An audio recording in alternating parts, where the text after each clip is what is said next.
Hola, ¿cómo está? Muy bien, gracias. Hello, welcome to the Mimi Show. Come on in. I'm going to put up my music.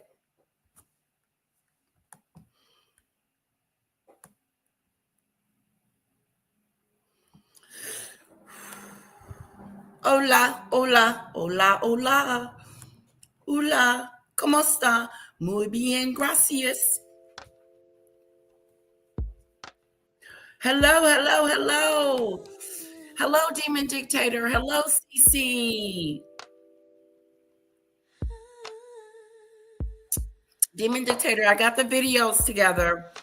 I'm going to ask you which one I'm supposed to play.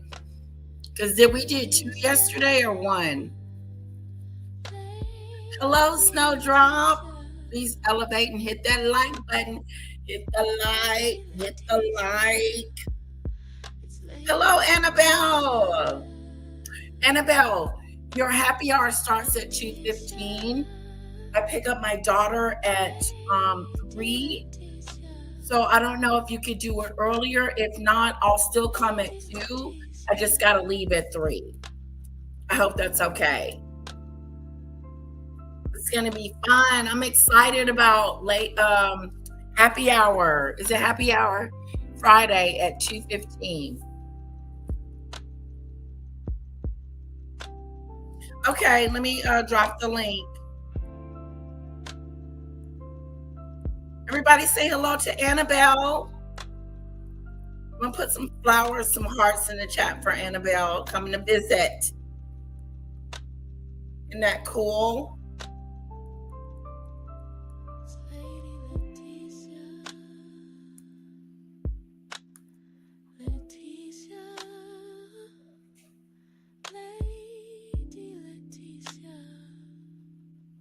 Oh my God.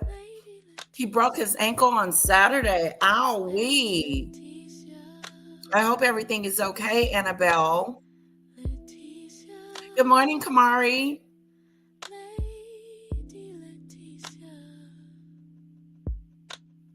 I hope everything's okay with the ankle. Ooh, that sounds like it could hurt or sounds like it hurts.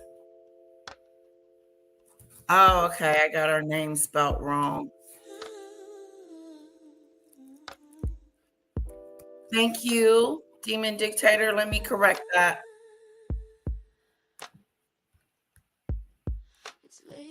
It looks like I put gunfire.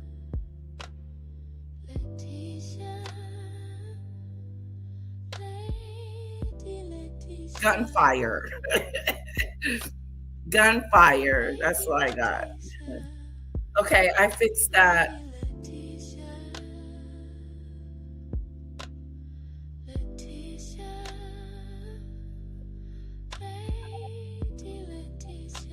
Hello, Michelle. Oh, you saw it on Instagram? Oh, thank you, Annabelle. Hello, Michelle. Good to see you.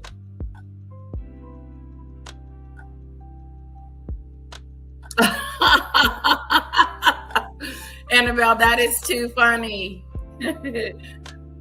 Mommy's using his information for monetization. That's funny.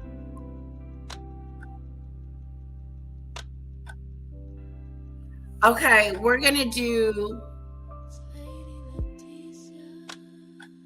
Giuffre first, and then we're gonna find out what's going on with Nancy. Unless we do that first, it's totally up to you guys. Hold on, did I drop it?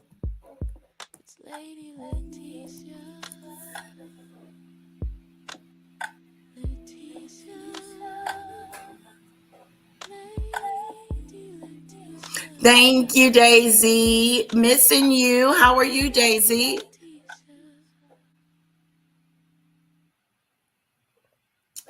So today, guys, we're going to go over the interview with the lawyer with Pierce Morgan, and then we're going to do Virginia's video she did exclusively. What about that?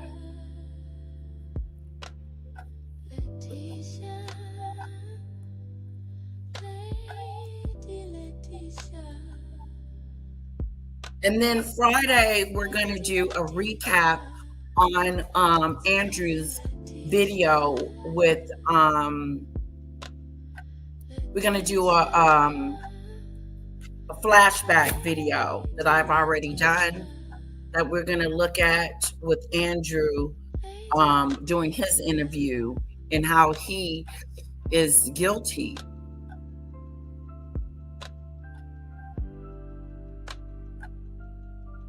Oh, you got a full-time job. What do you do, Daisy?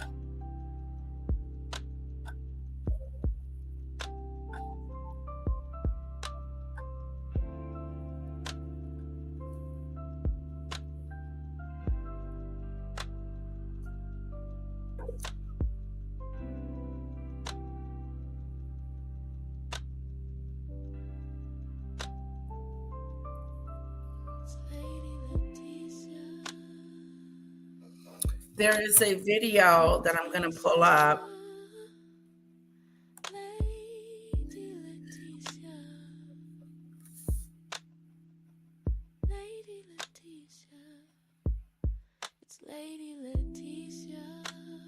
Caseworker. Ooh, I bet that's interesting. Interesting. Daisy.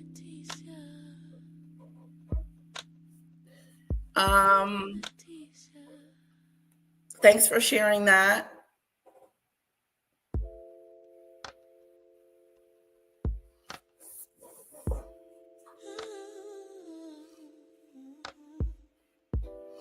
Thank you, Snowdrop. I appreciate the support, guys. I know, like, if you're working and you have me on while you work, it feels so cool.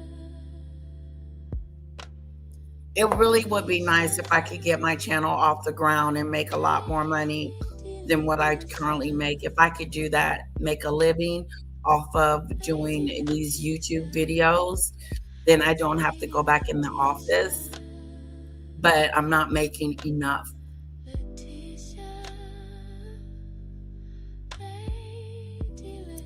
You know what? I'm gonna start doing a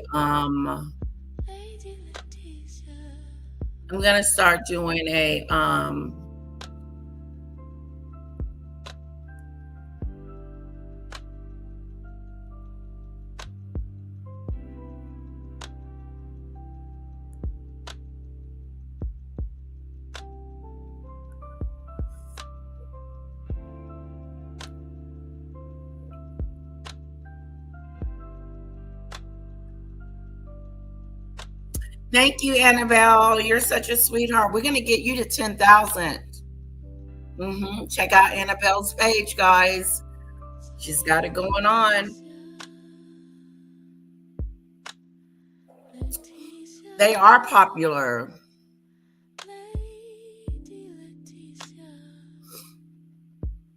Oh, you do? I would put mine behind my hair and be like, ooh, yep. I would sneak it too. I would be a sneakadoo little.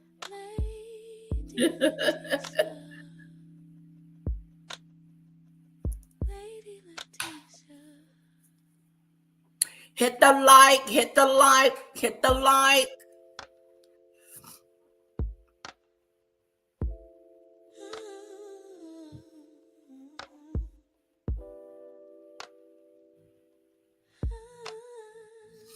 Annabelle is very detailed. She's very detail oriented. She's going to give you an up close and personal reading. It's beautiful. I've had some beautiful readings from Annabelle, and I am so grateful. And I believe each and every one of them. I'm coming into some money. Prosperity is coming. More and more and more and more and more.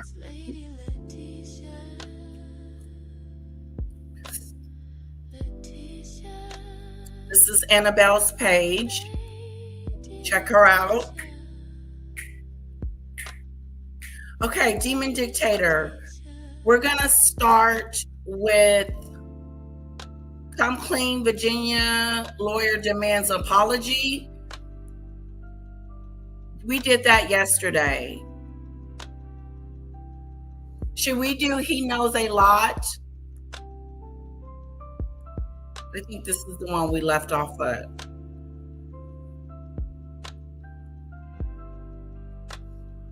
Okay, let me do this. Let me share my screen.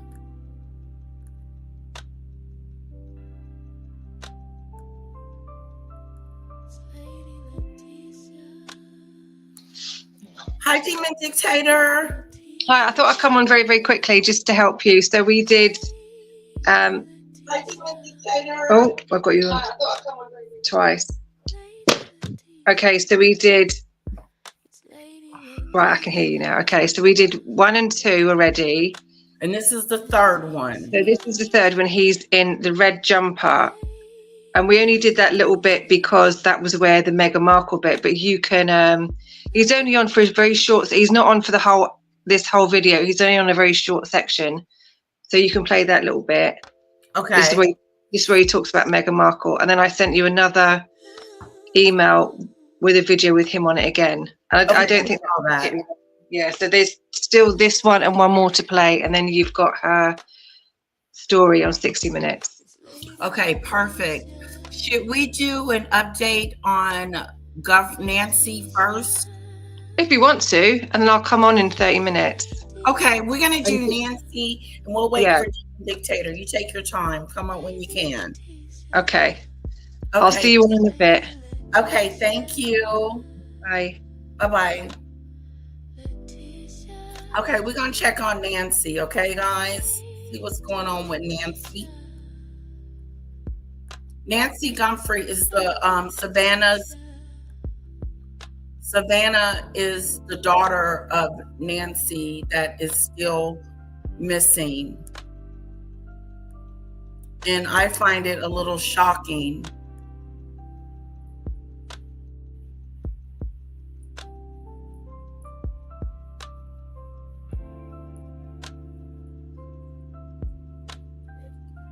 Goddess is live.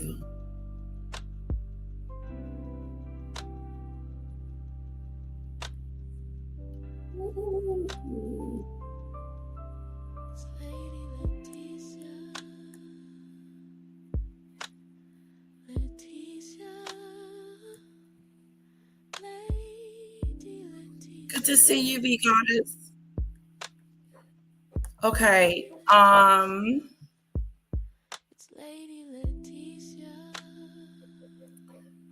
Let's see here. We're going to go to Nancy and find out what's going on with Nancy, okay?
Great.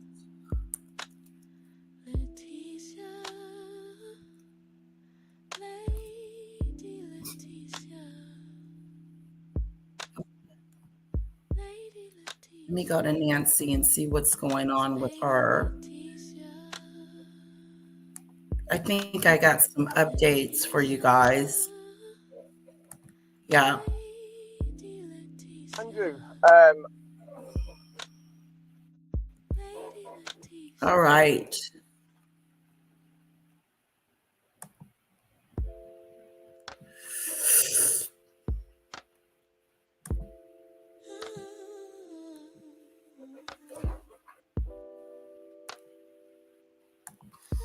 Okay. I want to do that, but I want to. Where's Nancy?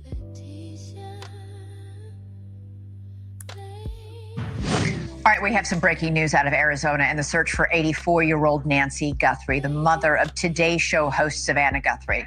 Look at these photos. It appears that the masked suspect who was caught on Nancy Guthrie's front door camera went to her home before the night that she disappeared. These two photos of the suspect were taken on two different nights. That is according to sources who spoke with News Nation. You can see in the photo on the left, he's not wearing that backpack or the gun holster that he has in the front on the photo on the right. Let's go right now to News Nation's Brian Enton live for us in Tucson. Brian, how did they get this second photo? Was this from the same Google search of the software from that front doorbell Nest camera? Yeah, it appears to be from the same camera, Elizabeth, and this is something that has perplexed us for a while because the photos look different. Why was the suspect wearing the backpack? That was the first thing I noticed. Why was the suspect wearing the backpack in one photo, which you see there on the right, and not wearing the backpack in the photo on the left? And now we do have sources confirming to us the reason is because the photos were taken on different days. We know one of the photos is from the day that Nancy Guthrie was kidnapped, early morning hours of February 1st. When that other photo was taken, we do not know the day, but we know that it was not at the same time that the other photo was taken when Nancy was kidnapped. It was a previous day, which would indicate that the suspect was at Nancy's house days before the kidnapping, Elizabeth. That is chilling. All right, Brian Enton, we'll have the very latest from Tucson. Thank you so much, Brian, for that breaking news update. We have new developments this morning in the Nancy Guthrie case. There's renewed focus on images of the masked man caught on her doorbell camera right on her front porch. One of the suspects without a backpack, stirring questions over whether or not he may have shown up at her door days before her abduction on February 1st. News Nation national correspondent Nancy Liu is outside the Guthrie home in Tucson for us. Nancy, also have to mention right off the top, there's no confirmed timestamp on these images. So what are investigators saying about them? Well, Marky, this new information about the suspect seems to indicate that Nancy Guthrie and her home were targeted and that her abduction apparently involved surveillance and planning. Sources are telling News Nation that the image of the suspect at the front porch without a backpack on the left side here is from a day sometime before February 1st, and the image on the right is from that morning of the kidnapping with what looked to be the same masked man at the front door, this time with a backpack and a gun in a front holster. The sheriff's department acknowledged those images last night, confirming they are aware the suspect appears in different stages of attire, but warned there are no date or timestamps on the footage, calling any suggestion that the photos were taken on different days purely speculative. Now, it's suspected to be why the FBI and Sheriff's Department have been asking neighbors for any security footage of suspicious people or cars since the start of the year. And according to some neighbors, law enforcement have had particular interest in footage from January 11th. With the doorbell camera apparently taken by the suspect, it's not known what caused the blood splatter outside the front door. Testing confirmed the blood was Nancy Guthrie's. The 84-year-old was reported missing at around noon on Sunday, February 1st, when she failed to join friends for an online church. Well, guys, it seems like in confirming that that's Nancy Guthrie's blood, that was on the doorstep as you walk out her front door.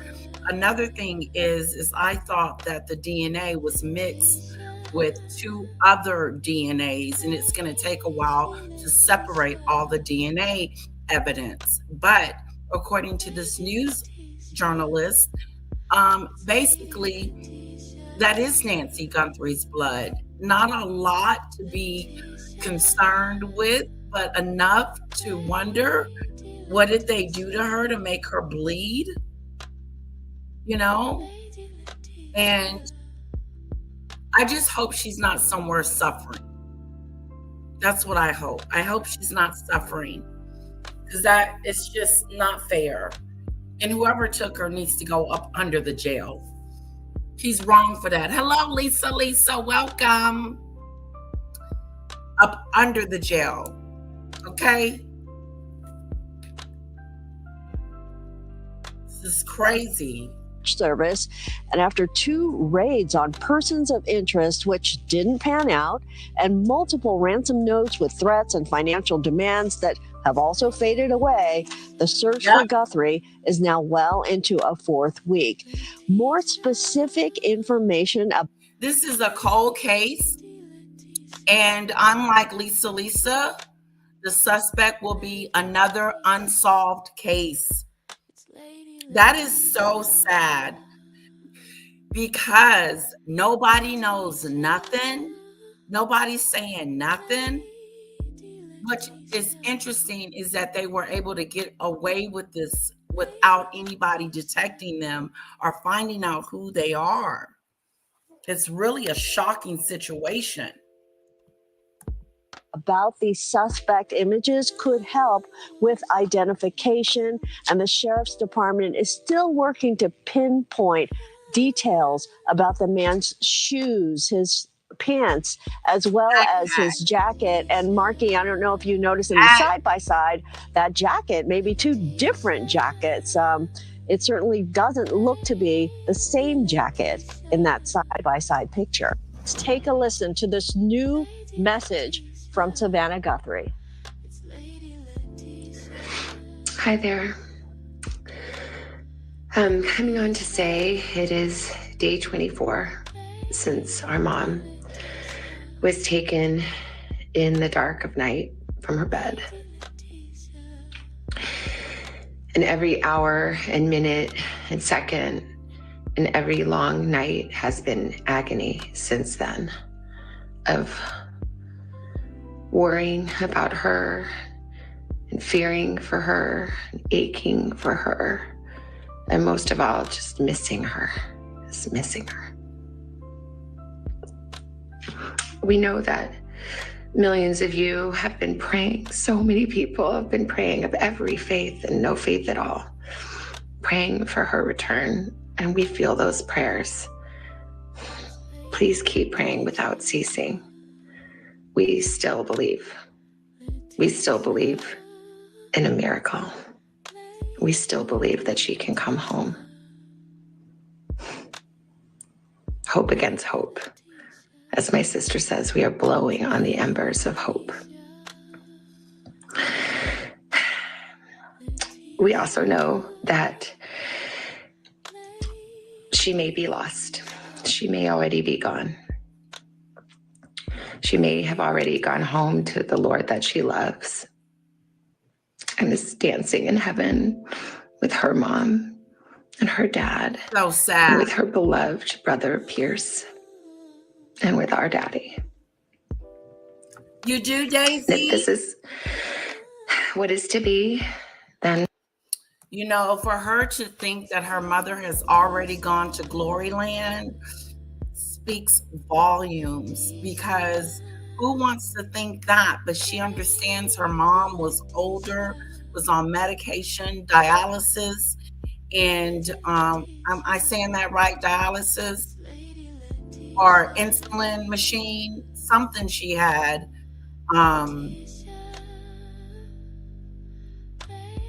But she didn't take any of her medications with her, so she suffered. And we don't know where Nancy is. We don't. Daisy seems to believe that she feels this horrible feeling that they're going to find her body soon. You just never know. Yes, I've got a sicking feeling about it, just awful. Ooh, that's a strong feeling. That's right, Annabelle. The lead on this case blew it. Totally blew it. He had everything at his fingertips to do what he needed to do to solve this mystery. I don't even remember them closing off the area. I mean, he didn't do a good job at all. And very disappointed in his investigation skills. And he got help. The FBI helped him. But he still sent the blood off to be examined in Virginia and didn't give it to the FBI. The FBI has all the equipment that is needed to do a DNA. Like, they have experts, forensic stuff going on with the FBI. Why not use their resources and then some? Why not even hand it over to the FBI, since you're not familiar with doing, like, he's only been on he's only been chief for 2 years. He's only been in this role for 2 years. It's really something. You know, it just seems like, for me, looking in on the outside, like, I don't, I'm just talking, okay? Just my personal opinion. That I could have solved this case. I would have known to go in the house, to fingerprints, wipe it down, see if we can find some fingerprints. Let's get this blood to the FBI lab so they can determine what whose blood it is, and if we can get a match. Let's analyze this person's clothes to the T. Let's do everything that we can. Like Hudson said once, where's the tire tracks from other cars coming in and out? He didn't get there by foot. This is Nancy, Savannah's daughter, pleading with the perpetrator. We will accept it. But we need to know where she is. We need her to come home. Annabelle says the house was released too quickly. It was released too quickly. And then you contaminate evidence that is in there. And you don't want to contaminate the evidence.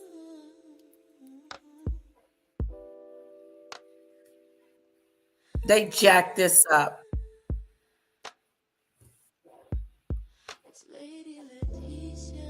I hope they find her soon. It's going on a month.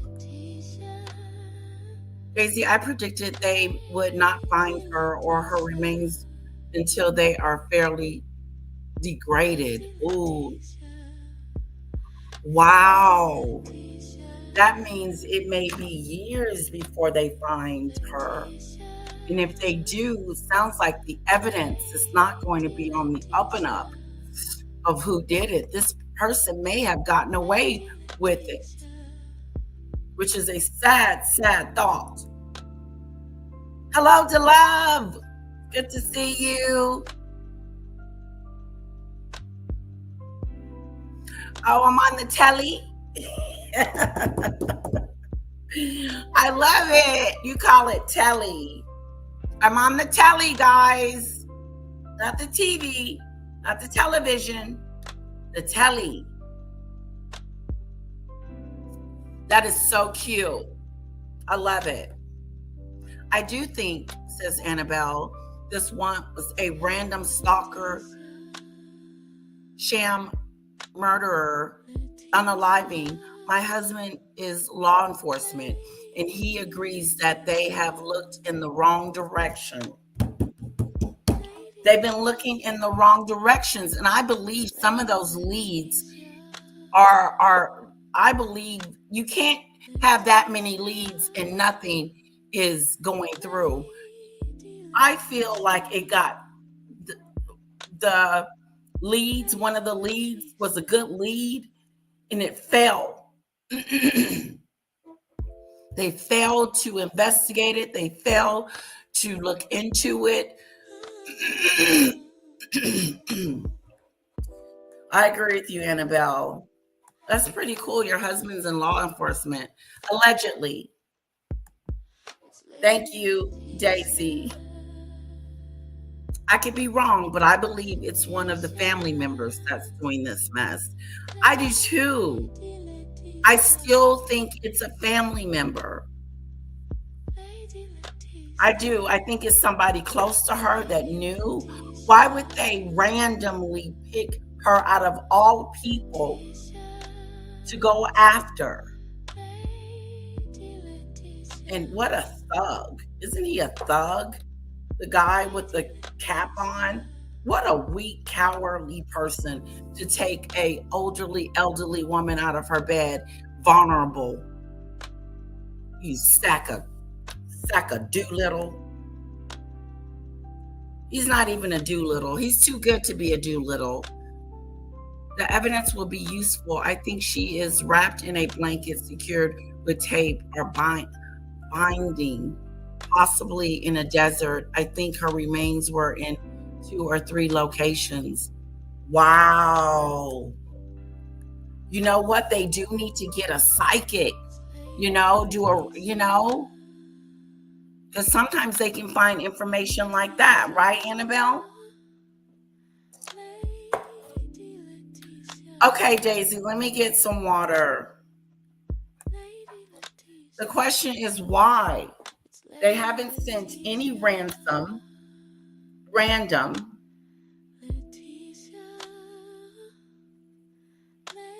They haven't sent any ransom. If they find her unalived and don't find who did this, what is the purpose of taking an elderly woman? It doesn't make sense. That is a good point. What sense does it make?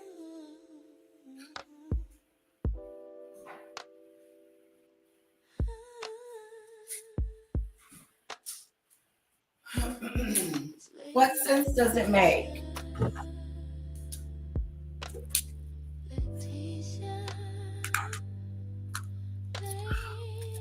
Allegedly, he retired in August, so he's out for now. Oh, okay, your hubby? I think all those ransom letters are from unrelated persons. TMZ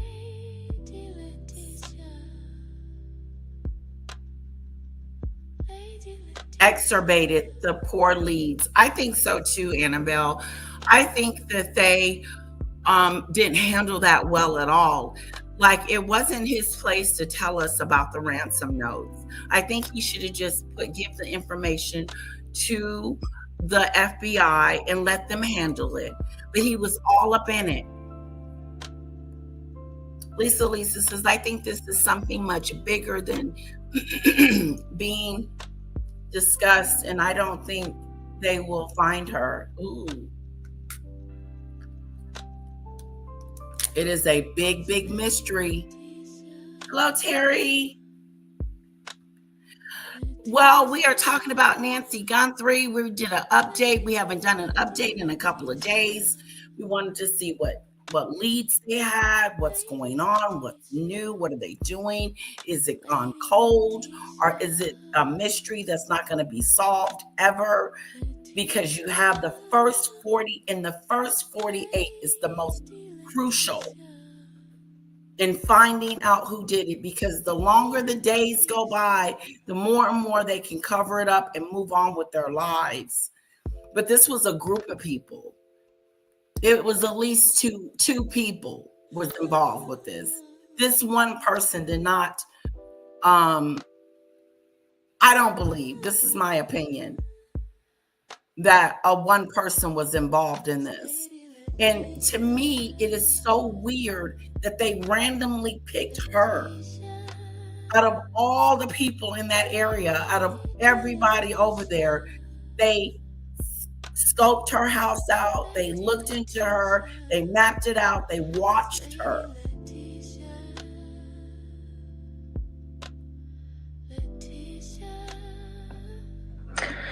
For that reason, we are offering a family reward of up to $1 million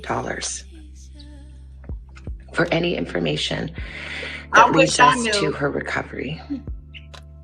Hey, Demon All of the information about this reward and the details is in the caption below. You can call the 1-800-TIP line. You can be anonymous if you want.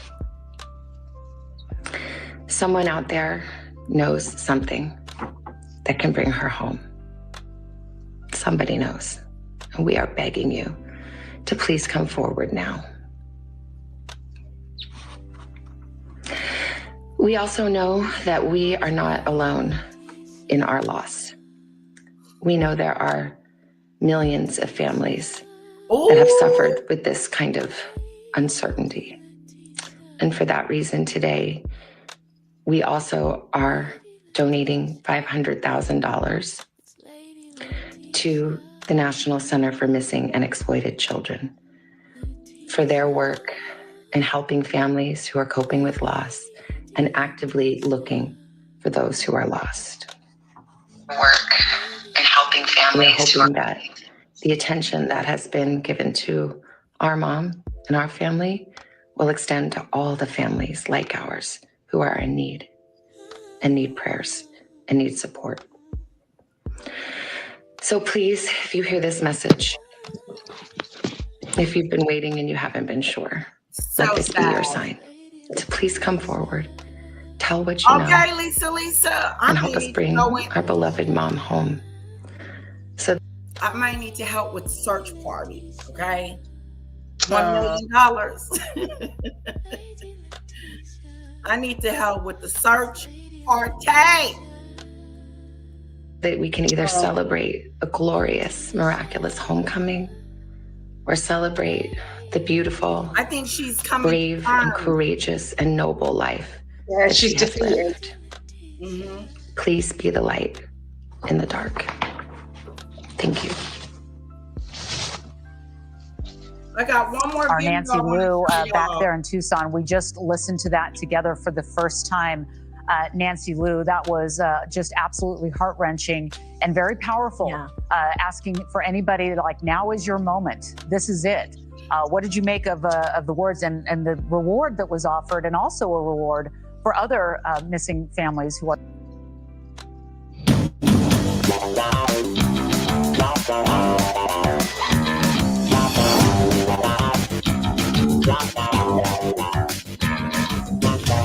Welcome to TMZ Live. There is some interesting information, not just about Nancy Guthrie, but about Savannah Guthrie. So there's been a lot of talk about how does she come back to the Today Show as long as things are unresolved. And the reality is, and our law enforcement sources are saying this, that they've been so bad at this. They've been so bad at it, and it's weird. They've lapped this up so much. I don't even think you should give them the airtime for this, you know. Oh, wow. Okay, let's see. It's up to you, but they've just been, we got ransom notes, headline news, and it's just not nice. This is a terrible ordeal. Shame on TMZ. You're absolutely right. And I shouldn't be giving him airtime. You're right. But let me see if he didn't crack the case. Okay. This could be unresolved for months, even years, before they find Nancy Guthrie. That is just a stark reality right now. Wow. The FBI does not have any solid leads, nor does the Pima County Sheriff's Office. They don't. And they don't even have a maybe. They don't even have a could be. It's just cold. Yeah, nothing at all. Just cold as ice. They are at a point now where this is becoming a cold case. So Savannah Guthrie acknowledged this in her last video, that it would take a miracle for her mom to be alive at this point. And there are realities to all of this. This is a very religious family. Nancy Guthrie was very religious. And, the closure of finding Nancy, whether she's alive or not, is something this family clearly needs. I mean, you see this written all over Savannah's face, as she's spoken over the last month. And she's not getting that closure. And so the question, what does she do? Does she come back to the Today Show? Why are you worried about just, it? as they say, put on a happy face, and This is not newsworthy. This is not newsworthy. I'm sorry.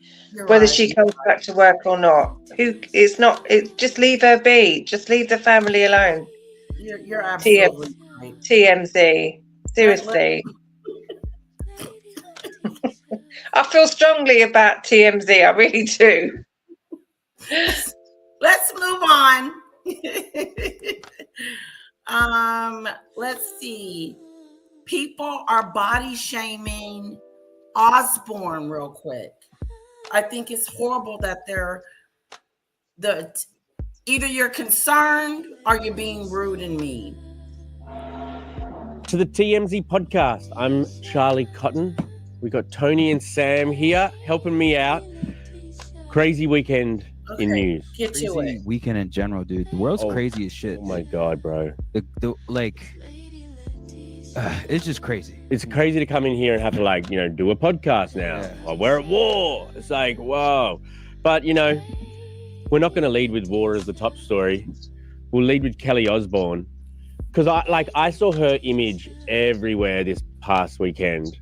And she's looking frail. She's looking frail, but she's at these big awards shows. She was at the Brits. She's all glammed up. She's got like a new blonde bob.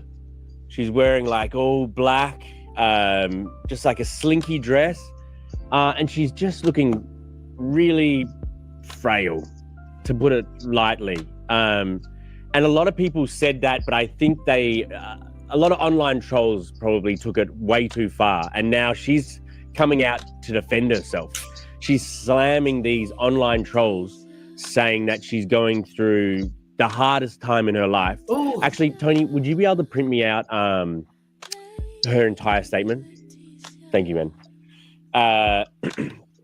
It's an interesting debate, and it's hard for me to know exactly how to talk about it without getting cancelled or something like that, because I think it's obvious, you see you see her for yourself, and it is concerning.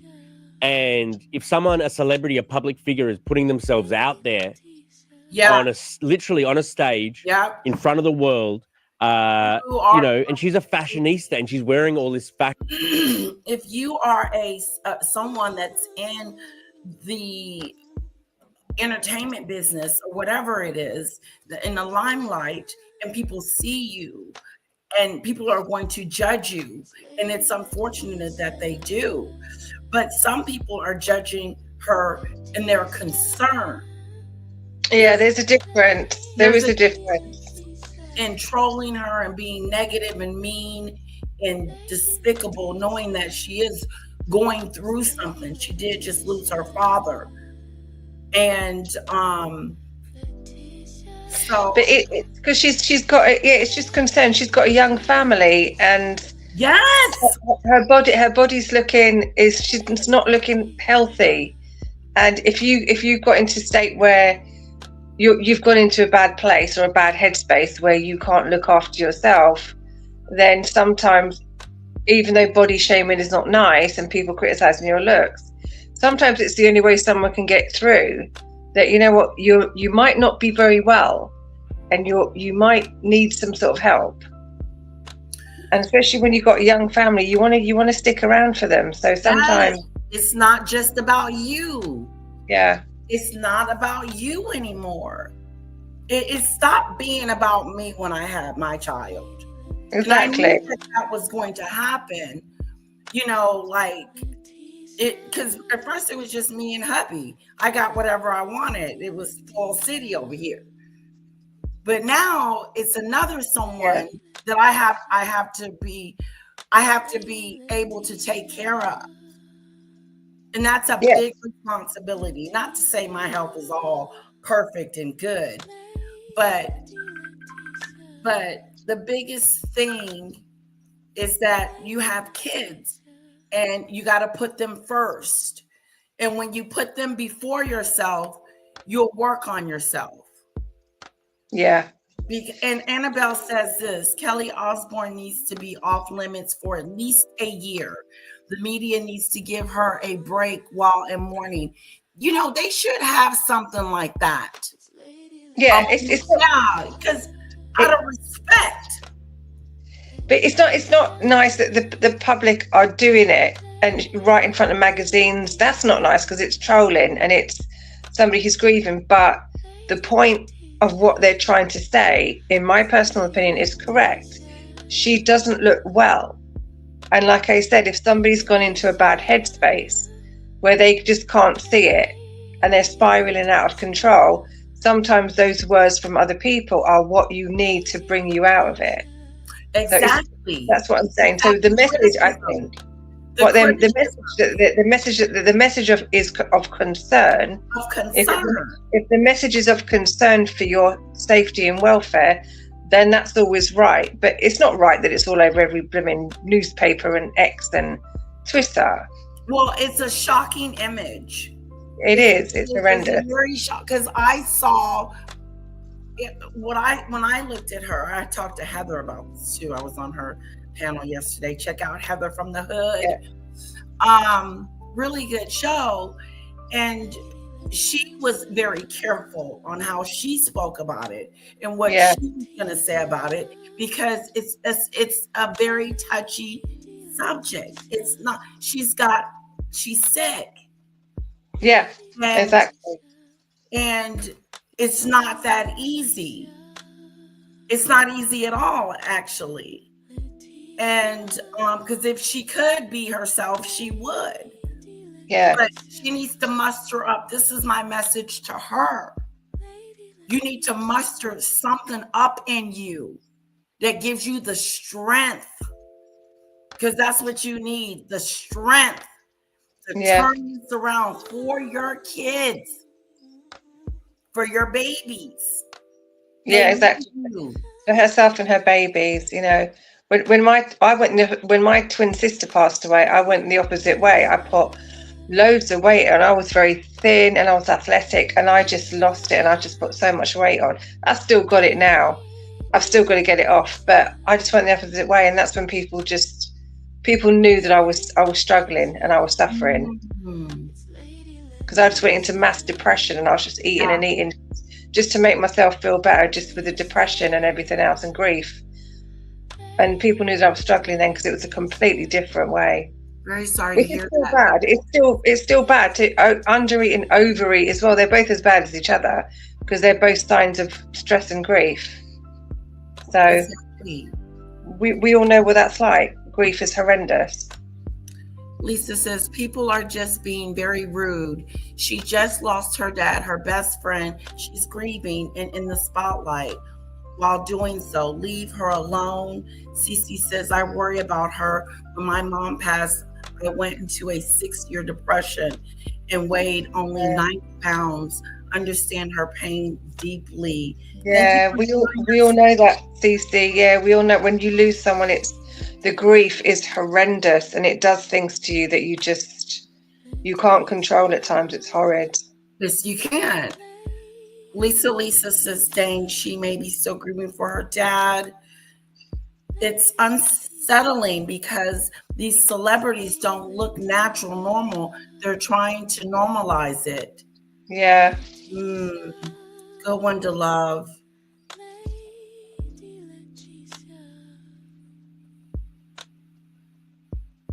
Yeah, this is not Ozempic. This is something else. Yeah. I mean, I think Kelly's different because she's going through a lot with the loss of her dad, but it's the other celebrities that sit there and say, oh, I did this naturally with, they're selling weight loss products and exercise, when really they're just using Ozempic behind the scenes. But I mean, I think Kelly's a little bit of a different story right now. That's right, Annabelle. Yeah, hers is a different story. She's sick. I do feel bad for Kelly, but she also needs to focus on her child, her children. Snap-a-doodle stuff, which somewhat accentuates that she's looking quite frail. I don't know. Obviously, people in the comments and that sort of stuff saying really mean stuff is awful. But it's hard to know, are you allowed to speak about it? Are you not allowed to speak about it? She's a big celebrity. Are you allowed to show concern? She hates it. She hates that everybody has been commenting on her and her appearance, saying that it's a special kind of cruelty. She said people who felt entitled to comment on her body while she's grieving her dad are cruel, and that she, in the past, she has, this is another element, in the past she has talked, she's heaped praise upon Ozempic and weight loss drugs. She's shown great love for those drugs. So I think that some people's comments were in light of her saying that she loves those drugs, saying, are you taking too many of those drugs maybe, or whatever. She's putting it down to grief, that she's still grieving her dad, Ozzy, who died last year. He was 76, her dad, legend, obviously. And she's saying since then, she's been going through it. Lived a wonderful life. And which is very sad. Yeah. She's, lack of eating. It's not a lot of time. Yeah. Speculation about her weight loss and general health. It's hard to know what to do. Here's Devin Rahl, my co-host, entering the studio. Happy to see you, but sad. All right, guys. We're going to... Happy to see me, but sad to see me. Okay. Yeah, there's a year's not much time, but yeah, Lisa, it's... At least, huh? Lisa, you do struggle with it. There's no time limit. You have good days and bad days. It's awful. All right. I want to read some comments. Let's get over here to the comments section. Lisa, I lost my dad in 2018. Sorry to hear that. And still struggle with grief. There is no time limit on grief. It can consume you. You're absolutely right. When my dad passed away, I felt like I couldn't breathe. Like I felt like I really couldn't breathe. And I remember just driving and feeling like I shouldn't be on this road when I found out what happened and stuff. And it stays with you for the rest of your life. Yeah, I get it, guys. You think it's drug instead of Ozempic? I don't think she's on any substance abuse, but I do believe she started off doing Ozempic. I would hope that she is not doing it anymore.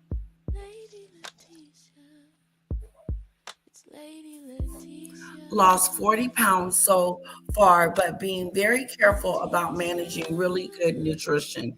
Good for you, Annabelle. You look good. Your weight looks really good. Yeah, she does. You look amazing. Kelly did start off on Ozempic years so, but with her father's passing, I see depression now. You hear a change in her emotionless speaking now. She appears to feel empty inside. It's so sad. It really is. You know what I grab onto? That I feel like my father is happy now. Yes, of course. And that, but everybody grieves differently. Yeah, they do. Your dad's with you. They're always with us. Yes, I feel that. Wherever they are, they're with us. Even my little Penelope is with me. Okay, DeLovely, yes. No, you don't do that. You're a great person. I love your spirit. Cece, I spoke too soon. You said what I was trying to. Annabelle, for the record, I mean, the media needs to give Kelly a break. You're absolutely right, Annabelle. They do. They need to back off. And all it takes is that person to make that same decision that I'm going to back up off of her. Yeah. And it does take someone. It probably took a lot for her to get up on that stage and accept her father's award. Yeah, it does. Yeah, it does. A butterball. A cute butterball. My mom loves chubby babies. So when my daughter got real big, my baby was like just full of milk. She called her a butterball. But I remember my daughter came out with hair. Like she had hair. I went and took it somewhere else real quick.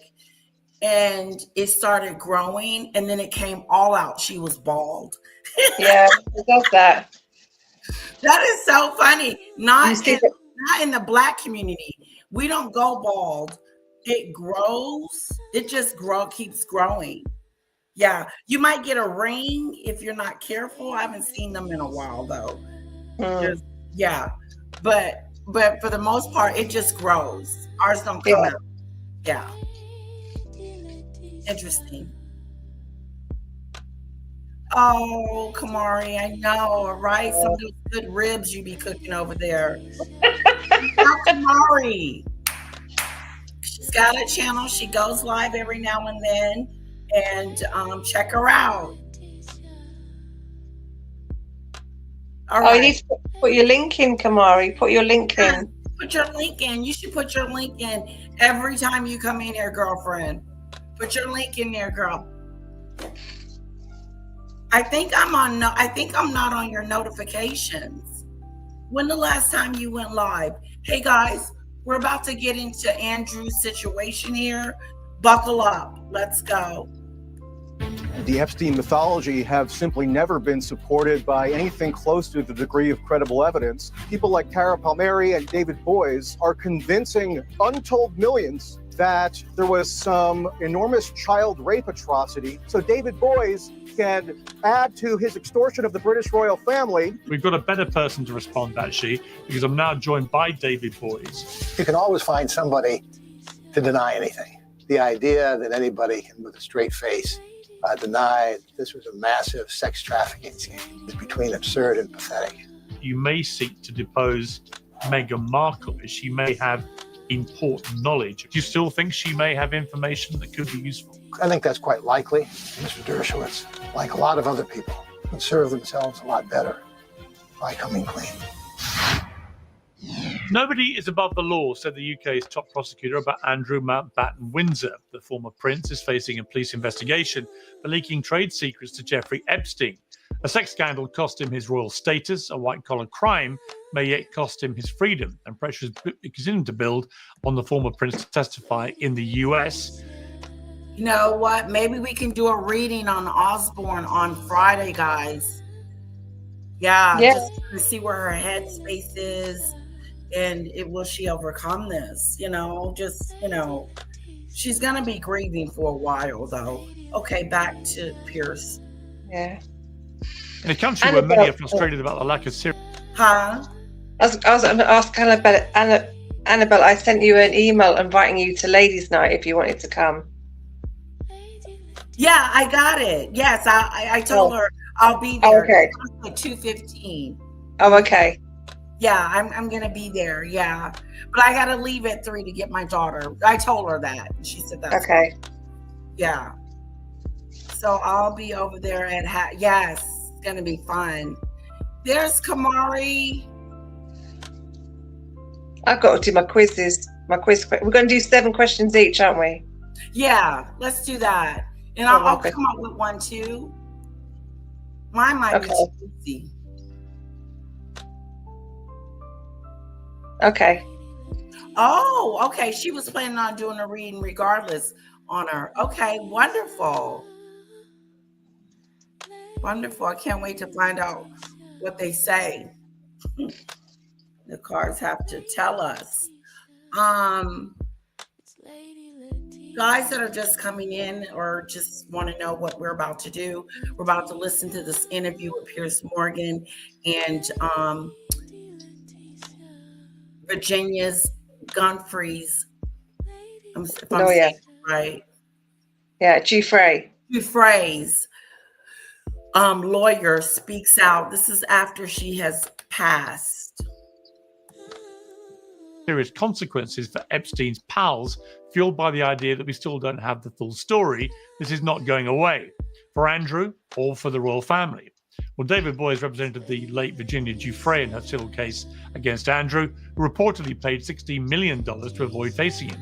He will join me very shortly. We will begin with our expert panel. Joining me now, the executive director of the Foundation for Freedom Online and a former State Department official, Mike Pence, former CIA whistleblower and host of Deep Focus with John Kiriakou, the journalist Michael Tracy. They're all just arguing over Tara Palmieri. Well, welcome to all of you. Tara, we've spoken a lot throughout this scandal.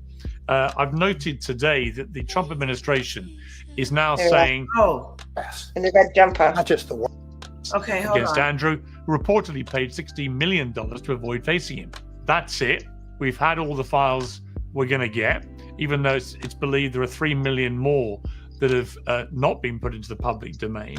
And there's still no real accountability of the highest profile people named in these files. Pam Bondi, the Attorney General, issued a lengthy number of names, some of which, obviously, from looking at it, are completely innocent of any criminal behavior. But of all these high-profile names that have been named, there's only one person who is languishing. I just want to see, because the U.S. is acting like we ain't done nothing. Yeah, you know, they're in that atmosphere of, oh, we're clean. You know, they're watching Andrew, you know, go down, totally downtown. Andrew is finished, done, kaput, is over. He is exiled. And we're not being accountable for our BS over here in the United States. They're sweeping it under the rug. In prison, and that's Ghislaine Maxwell. This seems deeply unsatisfactory on so many levels. Yeah, I'd have to agree with you on that, especially considering the FBI had presentations that they were putting together, which showed that they had credible tips about a variety of other men, and they never went through with those investigations. Wow. And I think a lot of people just feel like that, you know, if you read these emails, if you look through the FBI's own investigations, that they could have gone further and they could have actually prosecuted some of these men who have been accused by women in civil cases of rape, and through their meeting through Jeffrey Epstein, through I guess like Leon Black, for example. I mean, he denies the charges that are against him, and the cases were dropped, but there are other examples as well inside of the files, and just nothing has happened. It's been, I think, not just for the victims, but for everyone, a feeling that this is it. I mean, Pam Bondi just said on Sunday, case closed. Yeah. What the? Yeah, which it clearly isn't. And the problem with that is, it is not business as usual. It's not case closed. Donald Trump hasn't been exonerated. No, you can't exonerate yourself and say, okay, I was there, but I wasn't. Nothing to see here. No, he knew him for 10 years and he didn't see anything. I'm like Hudson now. They didn't see anything. Shoot. Come on now. Let's call a spade a spade. We're sweeping it under the rug. Is it going to have to be the next administration? If it's the Democrats to show what's really going on? Because these victims are not going to stop.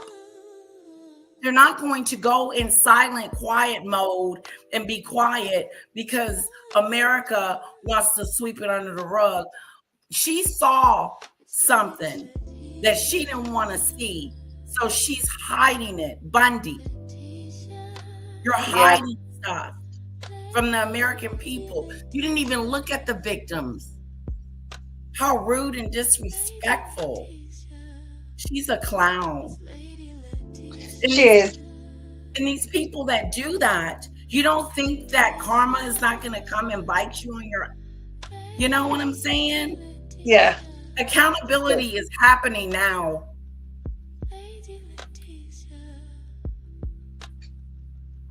Rick, we're talking about how America is sweeping the Epstein files under the rug. Nothing to see here. And Piers Morgan and myself is... You said from the start of this, as the Republicans have, we're going to be completely transparent.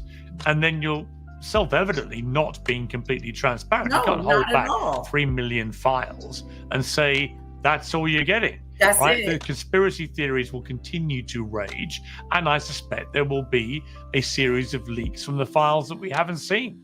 So the scandal just continues. Yes, Whereas it does. I've always felt if they just went, here you go, redacting victims' information that could lead to their identification, but just put everything out there in one hit and say, that's it. That genuinely is it.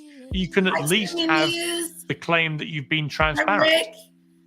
Right. And even from the fact that a number of members of Congress, like Thomas Massie, Ro Khanna, they've gone into classified briefing rooms to see the files and what was redacted. And what they found is that, in fact, they were redacting the name of men. They weren't redacting the names of the victims. Ooh. Yeah, that's true. Yeah. They didn't redact the names of the victims, but they did of the perpetrators. Bonnie, who are you trying to protect?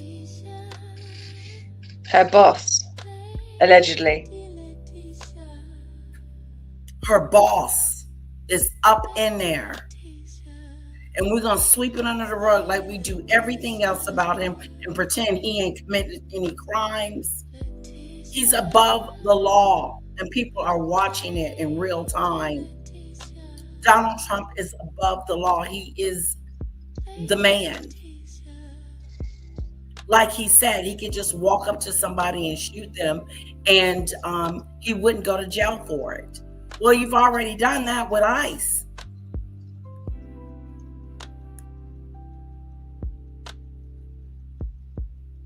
This is some serious stuff, guys. And, you know, in a number of instances, these were just men that had some connections to President Trump, some. Whose birthday? To the news. Happy birthday to the news. Birthday to you. Happy birthday. Happy birthday. Happy birthday to you. Happy birthday to the news. Happy birthday. Happy birthday.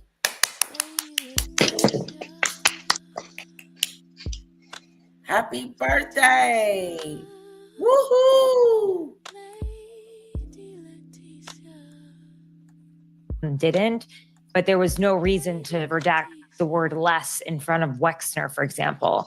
There was no reason to redact the name of a Emirati businessman in the email about the torture video that he enjoyed. And so there's just a number of these examples, and we can only be left to wonder, well, what else? Especially since we know there are 3 million more files that we're probably never going to see, and we don't know why. Right. Michael Tracy, you've been, you know, a relatively lone voice out there arguing a lot of the public debate about this, especially around hidden elite networks, intelligence links, and so on, is mythologized beyond the evidence that we've seen from court documents, official records, and so on. This is not a popular view, but there are some who share it. Why do you feel so convinced of your position on this? Because the central tenets of what I've taken to calling the Epstein mythology have simply never been supported by anything close to the degree of credible evidence that would justify the United States, Great Britain, and the world now being embroiled in this gigantic pedophilia crisis where people like Tara Palmieri and your next guest, David Boies, are convincing untold millions that there was some enormous child rape atrocity that was perpetrated and covered up at the highest levels of government. This is crazy stuff. And in fact, it wouldn't be surprising if people who come to believe this stuff and might already have a disposition toward mental illness could enter into a kind of homicidal mania. And so Tara Palmieri, oh my God. her in that. What is that? What did he say? He's trying to say that it doesn't exist. This network of PDF files doesn't exist. And for those people who are in a predisposition for mental illness, it'll tip them over the edge. Oh, so he's trying to say that we're all lying about the files. Yeah. We don't exist. Yeah. And he's stupid. Yeah. So I nearly threw my iPad out the window when he came on when I was first watching this. He made me so angry. He made me so angry. The deniers, to anyone who can deny that this has happened, is awful. Awful. Daisy, let us know tomorrow. It's your birthday, so I can sing to you, okay? There you go, Daisy. Something to look forward to. You get a whole song, girlfriend. Wow.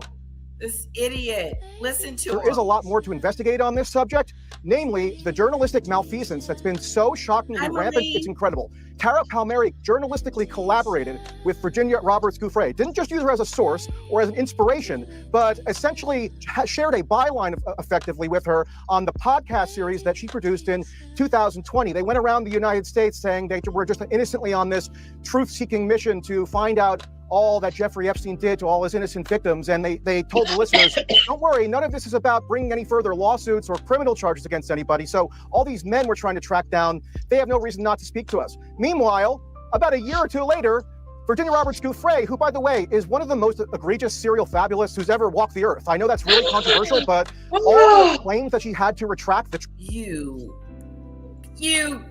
SOB. You SOB. That's what I wanted to say. You SOB, you. How the nerve of you to She talk got about paid her and 12 million pounds for nothing. Jesus Christ. See, he's just gonna upset people, this guy. Yeah. You're wrong for that. You're wrong to say that about her. You wasn't there. You don't know what she went through, the torture. I hate people like this. I just can't. Like, it's right there in front of him. He gave her 12 million pounds and he's still denying it. Yeah. Jesus Christ. Sorry, I took the Lord's name in vain. Sorry. What's wrong, Kamari? Is everything okay? It's Tune the News's birthday. He may have left.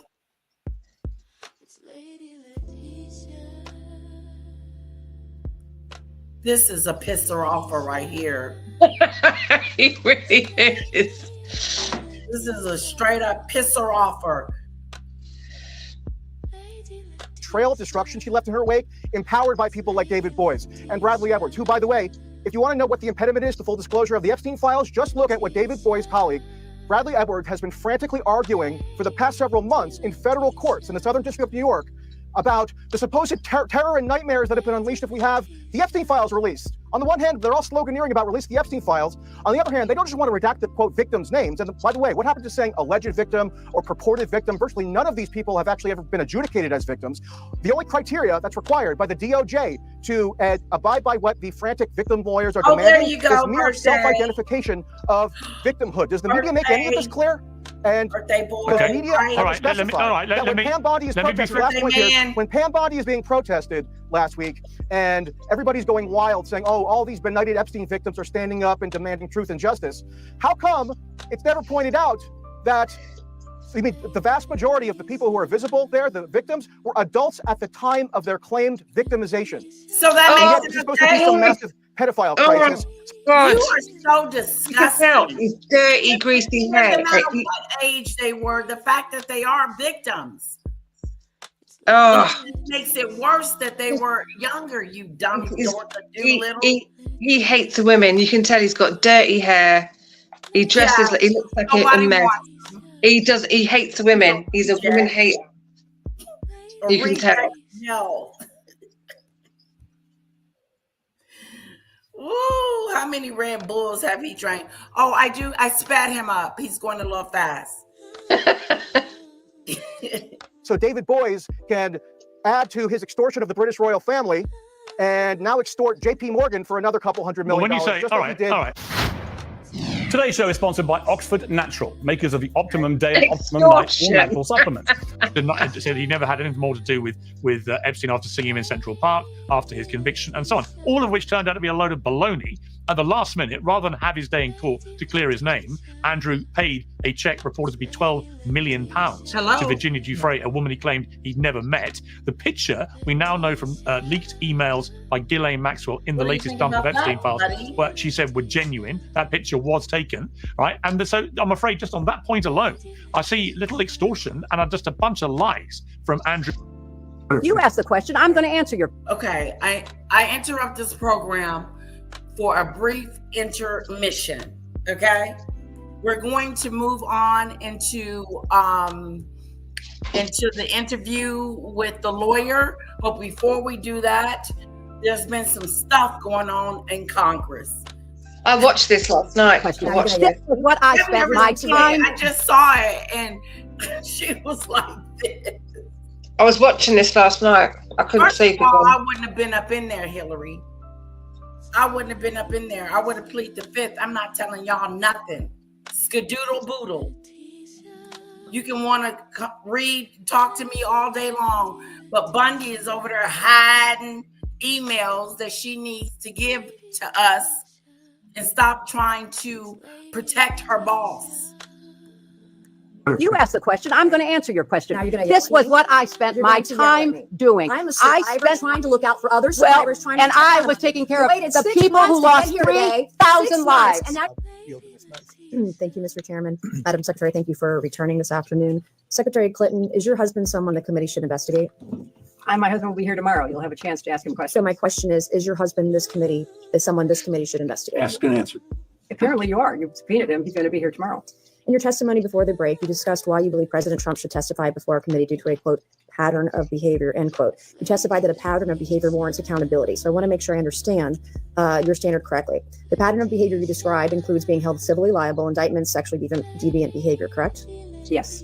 In 1998, your husband was found civilly liable for sexual misconduct with Paula Jones and settled for $850,000. Is that correct? Yes. By your standard of pattern of behavior, should your husband testify before this committee? He is testifying tomorrow. On December 19th, 1998, President Clinton was impeached on charges of perjury and obstruction of justice, which directly related to his extramarital affair with Monica Lewinsky. Is that correct? Okay, I just want to get that little part. Let's move on. Let's go back. She is testifying. I wouldn't be up in there. They wouldn't be asking me nothing unless I had to be there. Okay. So she's 78 years old. Right. 78. She's nearly 80. Why don't these people just retire? Why they got to keep on going? Yeah. I think she did. She is retired, Hillary. Yeah, but they're still sort of going on in separate things, isn't it? Just go home, stay home. What happened to our video? Hold on.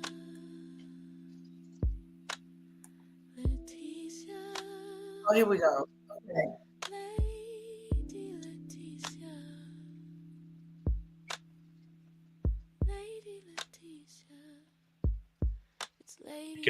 Right, and so I'm afraid just on that point alone, I see little extortion and just a bunch of lies from Andrew Mountbatten Windsor to cover his ass. Listening to this actually is Virginia Giuffre's. Well, hang on. I gave you a chance to speak and I've responded. We've got a better person to respond, actually, because I'm now joined by David Boies.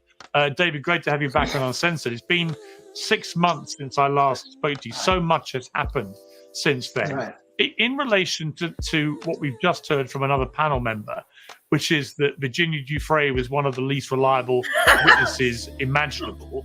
But what is your response to that? Look, you can always find somebody to deny anything. The evidence is just overwhelming. The idea that anybody can, with a straight face, deny that this was a massive sex trafficking scheme, is between absurd and pathetic. Kamari, sorry about that with your mods and everything. Don't want to, I know if you don't want to talk about it, that's fine. Are they like mad at each other and then you have to settle it? Is that how it's going on? Because they can block each other, and that would be a way of, they won't see their comments, and you know what I'm saying? That might help. No, I think the mods turned against her, it looks like. Oh, they turned against you. Bitches. Sorry about that. Dang it. Yeah, YouTube streets can be mean, They can be very mean. But it's just, as much as it's horrible, just kick him to the curb and walk away. Kick him to the curb. Look, I just got through going to court with one idiot. She's an idiot. Let me say this about the idiot real quick. She said that I want to be her friend, some stupid stuff like that. Or I want to keep a connection with her, something stupid like that, because I talk about her. No, I don't need you to have views, to have clicks, to do any of that stuff.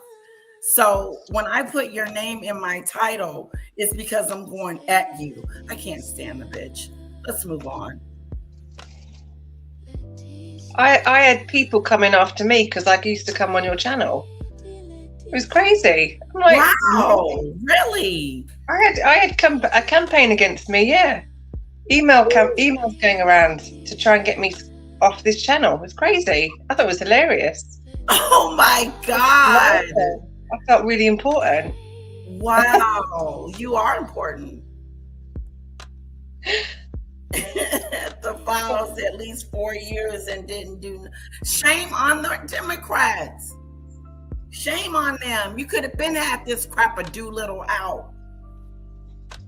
Shoot, what was you doing, Joe Biden? Oh, to love Bud. It is a safe channel, this one. Yes. We got rid of them haters. Safe space. We kicked them haters out. Yes, no hating on anyone in my chat. No coming in here disrespectful. That's going to be a no-a-do.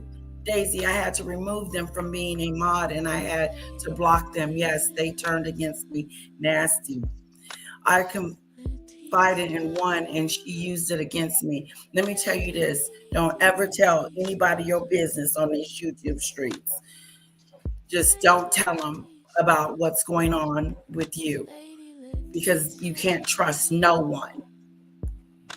Now, I say that. I trust Demon Dictator. I trust Danny Robinson. There's a lot of people that I trust. Yeah, but people got to earn that trust. They got to earn it.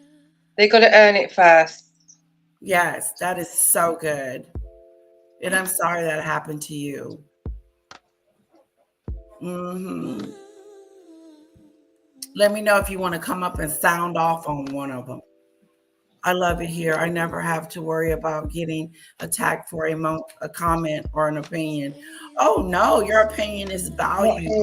No. Very valued. And I like to go through every comment. And so I am not this big time YouTuber and I can go through the comments. So it's pretty cool. Mary says, don't be the word on the curb.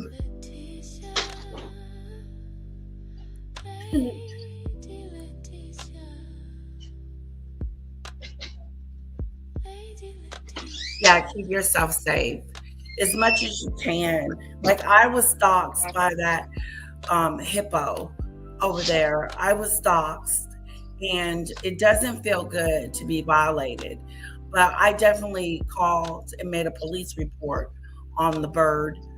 And so it's still out there that this is what she did. So she will always have a record in the United States. And plus, you told the judge to go F off. He notated that. So the other judge was going to see you disrespecting the new judge if you had went through with the appeal, or you was going to have to bring yourself to Texas, and they was going to arrest you. You dumb So is it over? Is it over? Finished? Yeah, it's done. Done. Yeah, it's done. She was just going to keep losing. Awful first. They say you can follow who you want, and then they don't like it. Certain CCs. Yeah, you should be able to follow who you want. True. You should be able to go to Joe, Susie, Izzy, anybody's house you want to. And even if they're beefing between each other, you still should be able to go and hang out. No one should tell you who you can go see. That's a bunch of BS. Yeah, I hate that. That does something to me. You know, I mean, let's talk about it. I don't know why my channel it derailed for just a second, but it did, and we're gonna talk about it. People, content creators get upset when you go in a channel where they don't like you to be. Here's the thing. As long as you're not talking about me, calling me names, and saying things about me, you can go anywhere you want, point in case, Snowdrop. Snowdrop was a follower of maggots for a very long time during the tumultuous times. But she knew how to work it. She didn't talk about me, and she didn't talk about her. And it can be done. But telling people where to go, that's that BS.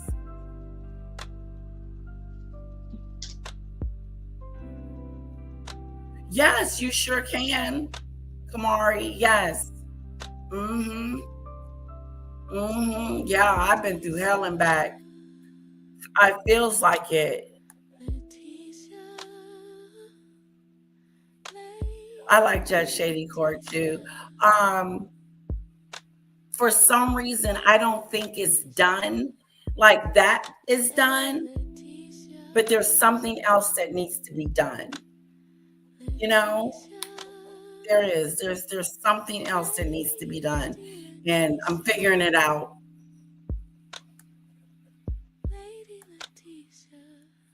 Oh, we love you, Kamari. Hello, highly sensitive. We have the testimony of dozens, many dozens of young women, girls. We have the reports of the police department in Palm Beach. Wow. We have photographs, not just the one photograph, but multiple photographs are coming out. We have the emails that set forth at least some of the efforts, including the efforts to bribe witnesses. This is not a close call. And the reason that nobody wants to go to court and that people settle has nothing to do with extortion. It has to do with they don't have a case. If somebody has a case, they can stand up and defend themselves. This is a situation in which all of the evidence is on one side. I'm in a lot of cases that you know that are close cases. All the evidence is on one side, and that is of the victims. And people need to stop sweeping things under the rug, bring it from under the rug, and stop pretending like the U.S. didn't do shit. It's embarrassing. One side has a point of view, another side has a point of view. There's evidence on both sides. And you have to make close calls. This is not one of them. David, in relation to Pam Bondi, the Attorney General, now saying that's it, We've had all the Epstein files that is going to be put in the public domain, notwithstanding the fact we've been told there are 3 million more files which will never see the light of day in terms of being put in front of the public. What is your response to that? Does that in any way constitute full transparency on these files? No. Well, it's clearly not full transparency. We haven't begun to have full transparency at all. We have more transparency, thanks really to Congress. We have more transparency than we've had before.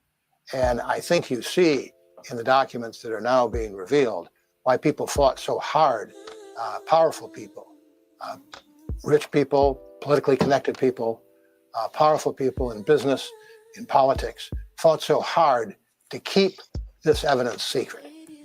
There's more. The scums, scummity scums. Those monsters. Andrew take all the heat like he was the only one over there doing the do. No, all you rich billionaires that was over there doing it, that was trying to get Congress not to say anything about your name, you nasty piece of crap of Doolittle.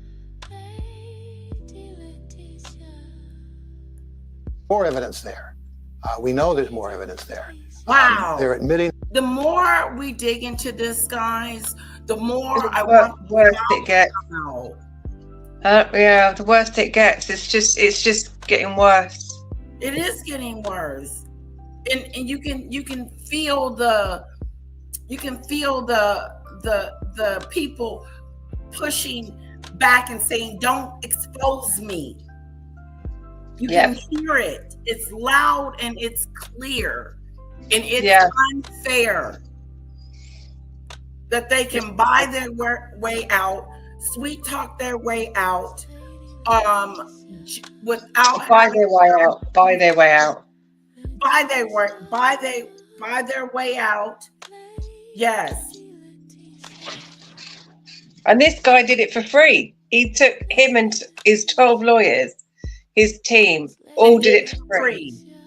Yeah. Took Virginia's case and not prosecuted, but they dealt with Andrew Mountbatten Windsor for free because they believed in it so much. Yeah, exactly. And it's just amazing that America is an embarrassment. It's an embarrassment.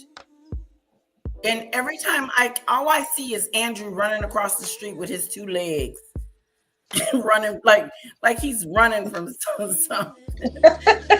He's just this little man running, and but he's caught right dead smack in front of this situation. Yeah. And Americans is looking on like nothing to see here. It was all him. He did it all on his own. He did it all on his own. Now he was the only one. He was the only one, dictator.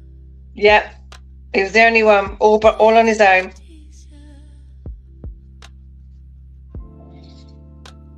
Deflection, much Hillary. Deflection. First of all, don't be asking me questions about an affair that my husband had. I don't want to talk about that shit. That's what I would have told Congress. Excuse me, how is this relevant? You're not going to sit here and be rude and disrespectful to me and my husband. Bringing up that Monica Lewinsky situation. She's too nice, Hillary. You think she's nice? I think she's too nice. Because I've been in cussed each and every one of them out. Oh, okay. I would have said something to them. I wouldn't have been respectful. I would have been like, no, you're not going to sit here and question me about my husband. If you have questions for him, ask him tomorrow when he comes. And then if she kept asking stupid questions, I would have just been looking at her. Do you think Hillary Clinton's a nice person? I think overall she's pretty nice. Yeah. I don't see her being I could see her being a leader. I could see her ruling this country. I could have saw her doing that when she went for presidency, but she wasn't gonna beat Barack. Oh no, I know she doesn't hold public office. I know, but they still hang around. Yeah, I like Hillary. No, she's not. She's not holding any public office. No, I know that. I know that bit. Transparency means something different now. That's right, Mary. It ain't justice.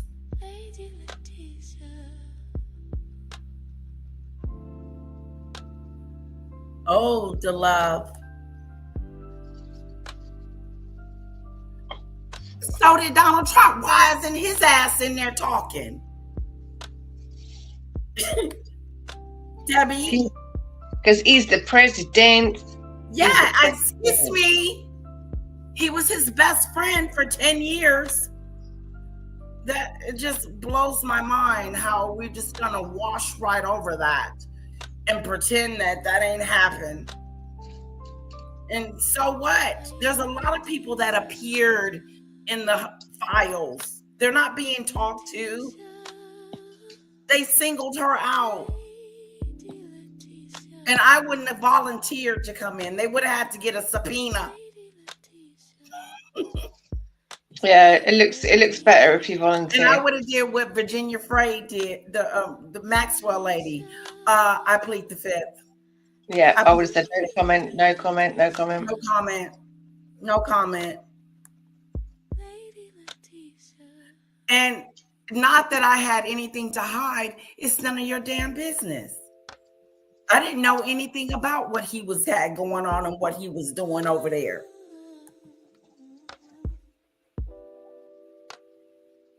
Right, the love.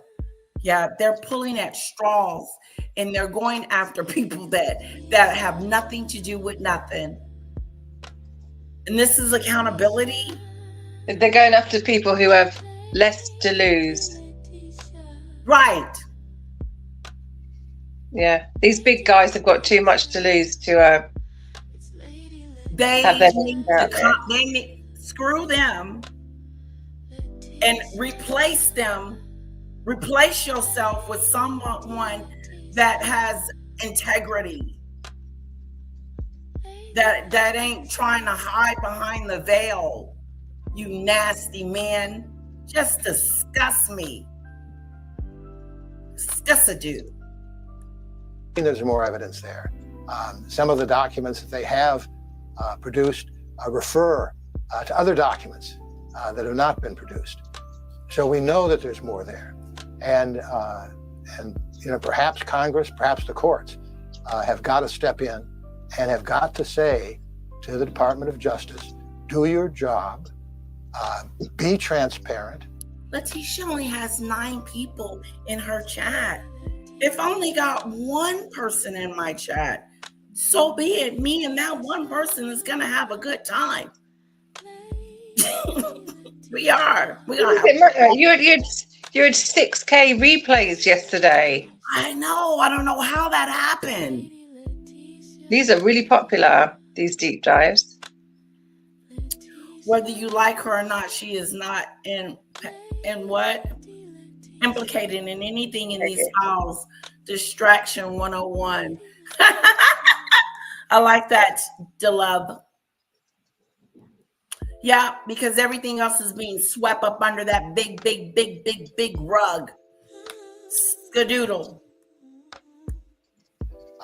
Legislation, bipartisan legislation, was passed requiring the Justice Department to be transparent, to produce all these documents.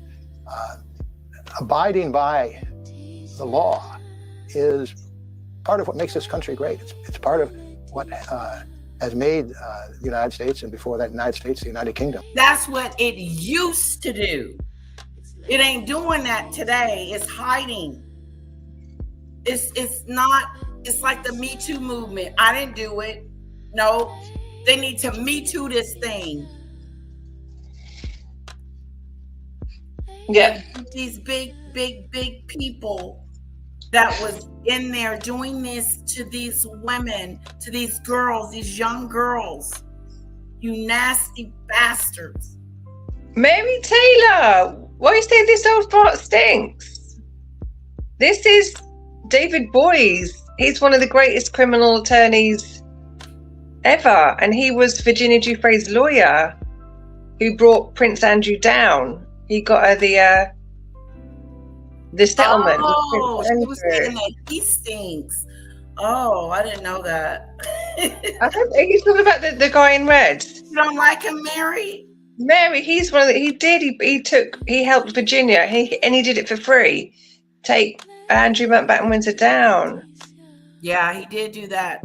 No, he's a great man, the man in red. We just keep pausing it so we're not listening, but I do apologize, Mary. No, just let it play. He's a good man. Really a beacon to the world. You can't just ignore the law. And I'm confident that this is not the end of it. I'm confident that we will continue to get to the bottom of things. You told me 6 months ago that you'd looked into the claims of criminal wrongdoing by both President Trump and by former President Bill Clinton. You said you were quite confident neither of them had any involvement of the sex trafficking or any sexual activities. First, is that still your position from everything you've now seen from the files that have been put out? I've not seen anything that would cause me to change my mind on that. I think that don't even make sense. Former President Clinton and President Trump would say that they regret their association with Jeffrey Epstein and Ghislaine Maxwell. I think that there were certainly aspects of poor judgment involved. And I think it was a reflection of how tolerant we were of the abuse of young women and girls that very high-placed people would work with, socialize with somebody like Jeffrey Epstein. So you don't think Trump knew, but you think that he was associated. That's a bunch of BS. Dig a little deeper. I don't believe that. Well, he's got to be careful what he says. He's got to be careful what he says. He's a lawyer. He's got to be careful. Okay. You're fine, Mary. We're all getting to know you. You're good. No need for forgiveness and all that. He's a good guy. He's one of the good ones. Yeah, you're fine. You're good. We love you, Mary. You'll find who you like and who you don't like, but he's pretty good, like Demon Dictator said. But I don't see any evidence that either one of them participated in any of the sex trafficking, or actually prior to the time that they stopped dealing with him, really were aware of the sex trafficking. The other thing you said to me, that you felt there were between 10 and 20 men who you felt the government had enough information, evidence on, that would justify at least a serious prosecutorial investigation, and that Andrew Mountbatten Windsor, the former Prince Andrew, was one of these men and was given a pass. Is that still, again, your position? Yes, I mean, I think I might amend it. I probably should have amended it 6 months ago, but 20 men and women. Right. I don't think it's just limited to men, unfortunately. So there were women also perpetrating crimes? Yes. And certainly engage in activity that is worth investigating. I don't want to try to make a judgment without looking at all the evidence about whether anybody actually committed a crime. But a lot of people acted very wrongfully, improperly, and there's enough evidence of criminality to warrant an investigation. Should Andrew Mountbatten Windsor now come to the United States and face the music under oath in front of Congress, in your opinion? I think so. Absolutely. I think so. And this is the reason why I think you should come. Because we're sweeping it under the rug, Andrew. And instead of sweeping it under the rug, come here and maybe they can ask some questions. Did you see Donald Trump? And he may say yes or whatever. But the thing is that no one's saying anything. You were there, Andrew. You're going to have to tell us what's up. Yeah. He's lost everything. He's lost everything, so you might as well do the right thing now. He's lost everything else. And the priest that came to his house to bless him. Bless you, Aunt Andrew. Yeah. You know, I get it. Forgive me for my sins, and you know, because that ain't good. But the PR stunt of that is not going to work. What's going to work is you come into Congress and tell everything that you know and what is wrong. Yeah. Try. She's passed now. There's nothing you can do about it, but try and help her in her death by helping other people. Exactly. Exactly, Maureen. Maureen says, I've watched the Epstein thing on Netflix a few times. It's disgusting. What thing? Yeah, I saw it on Netflix. It was horrible. Really was. It's like a documentary. Yeah. It's disgusting what that shit did to those girls. They've been left traumatized. Shame on him. Shame on you, Epstein. You know, shame a dude. I think he's got an obligation to tell what he knows. Yeah. Now, I also think that if he's afraid of being arrested in the United States, we ought to give him safe passage to come to the United States. Yeah, safe passage. Because I think we don't want there to be any excuse for him not coming. Exactly. But he knows a lot. How much, I don't know myself, because they gave up in the litigation we had against them just before his deposition was supposed to be taken. So I don't think anybody knows how much he knows. But we know he knows a lot. Eat him alive. And whatever he knows, even if it was a little bit. Let me tell you something. Congress would eat him up, chew him out for dinner, spit him, and then chew him up again to where there's nothing. You know, because the other interview that he did was horrible, that we're going to do on Friday. Yeah. I think he has an obligation to share that. Do you believe that Andrew Mountbatten Windsor committed crimes? I mean, obviously, you represented Virginia Giuffre. She made very serious allegations of criminal behavior by him against her. Do you believe that he committed crimes? I think that it certainly is something that justifies an investigation. What he knew and when he knew it, what he knew about her age, what he knew about the extent to which he was coerced, she was coerced, I think needs to be decided by investigators, prosecutors, and ultimately by judge or jury. He certainly engaged in terribly wrongful conduct. He clearly knew. Who was this? Andrew. Jeffrey Epstein and Maxwell were trafficking these girls. Now, whether he knew that they were underage, whether he knew that there was. If Donald Trump let Maxwell out, it would be some very upset people, me being one of them. She might already be out. That's what Cece that is something said. that is a state of mind that I think here? Before I made a judgment on that, I'd want to see more evidence. But it's certainly something that's was worth investigating. Whether statute of limitations have now passed, I think is a question. But I have been, as you know, I have been very disappointed in the authorities in the United States and in the United Kingdom for not doing this investigation in a timely way.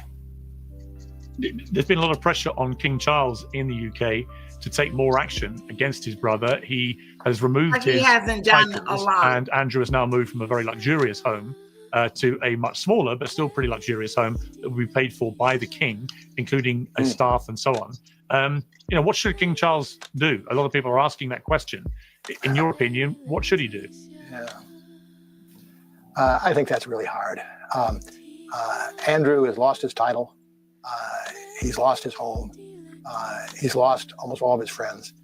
He's lost the ability probably ever to make a. What the hell do they want to do to Andrew? Hang him up by a tree with his legs suspended? Like, that's a good idea. Next, like, what the hell? Like, he may go to jail. Like, that is a big possibility.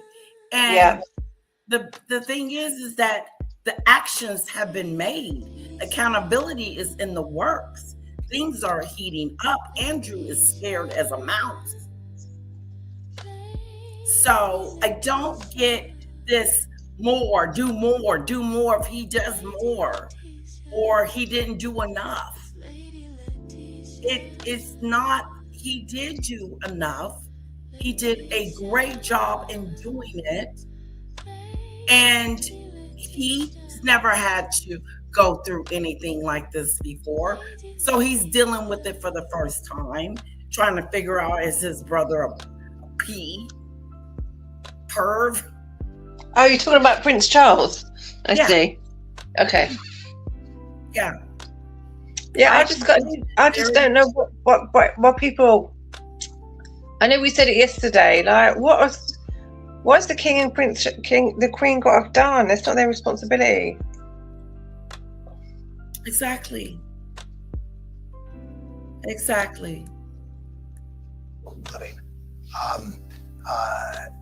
He is, after all, Charles's brother, and I think it's a special situation when he's also the king, and he's got responsibilities to the nation as well as to his family. But I would not want to be in Charles's position. Me neither. Yes, thank you. You said in 2021 that you may seek to depose. Very difficult situation. This isn't easy for him. I'm sure he's very stressed about what's going on with his brother and the country and how they're perceiving everything and what everything looks like, and how much do I need to expose? How much do I need to say? What do I need to do when I need to do it? And, what would my mother do? That would be my book.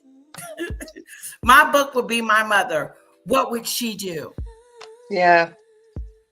And she would do what is going on right now. They got to follow the law like everybody else. They can't. They have to take this under advisement and do what their lawyers tell them and do what the police tell them. What can they do?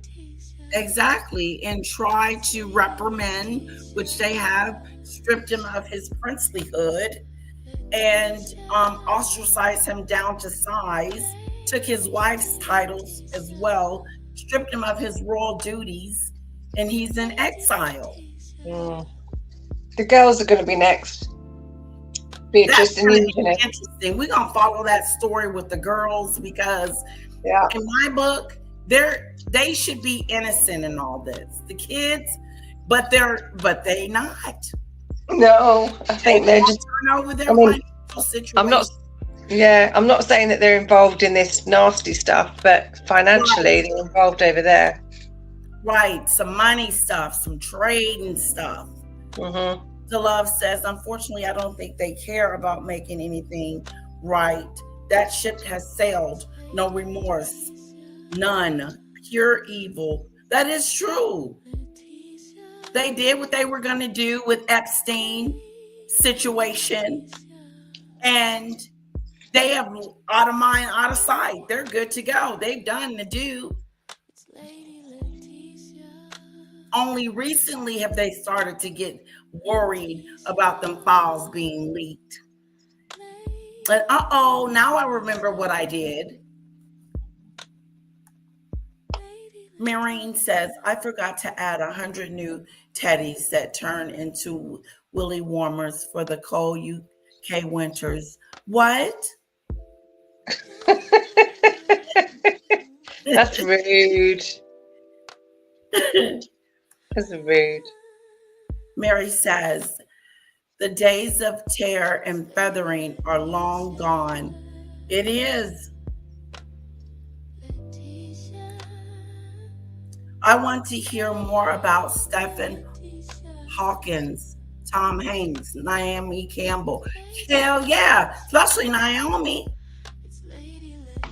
What was she doing over there? If it turns out that Tom Hanks is this monster, they say, I'm going to be heartbroken. Yeah, me too. I didn't know that Tom Hanks was all over it. Yeah, if he's, I'm going to be heartbroken. I can't deal with that. Yeah, that'd be a bit much.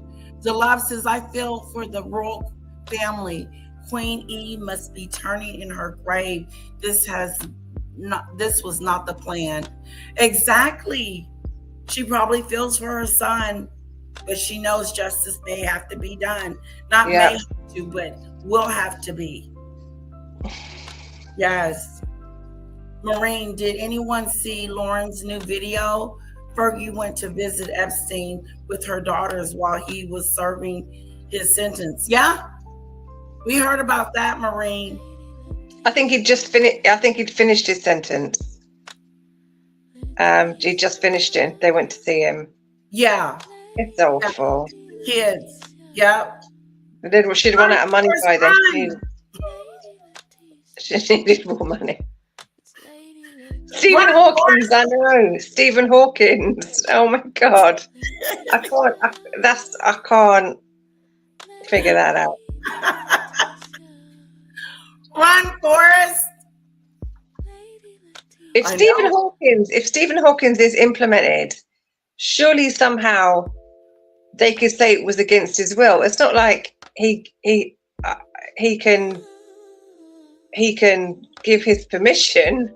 It's weird. Yeah. Stephen Hawking was the physicist. He was in the wheelchair. Weird. Oh, interesting, Debbie. For 10 years, more evidence of Bill and Jeffrey being best pals. Yeah, right. Is that why Donald Trump was taking pictures with those girls next to Epstein? Or are we gonna blame it on that beauty pageant? No. Well, I'm gonna see that, but let me write that down. Baron Coleman. I'm gonna look that up. Baron Coleman.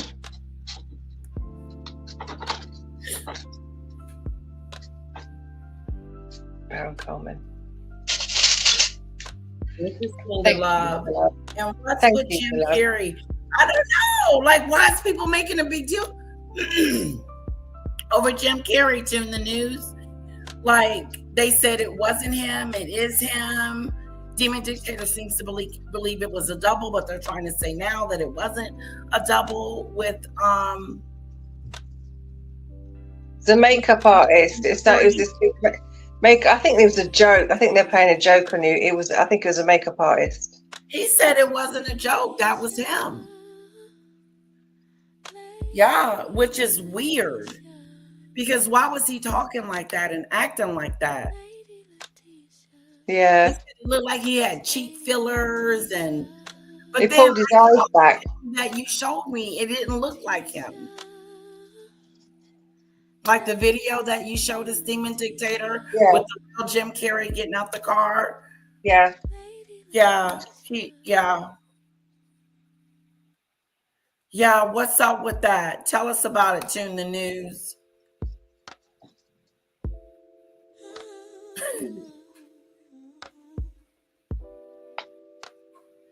He is just a prop for a narrative. Well, one thing he got people talking about him. That's for sure.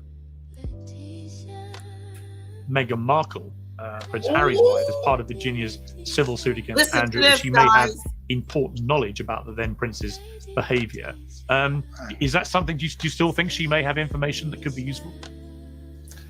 Oh, I think that's quite likely.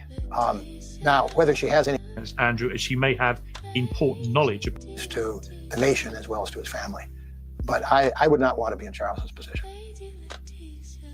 You said in 2021 that you may seek to depose Meghan Markle, Prince Harry's wife, as part of Virginia's civil suit against Andrew, as she may have important knowledge about the then prince's behavior.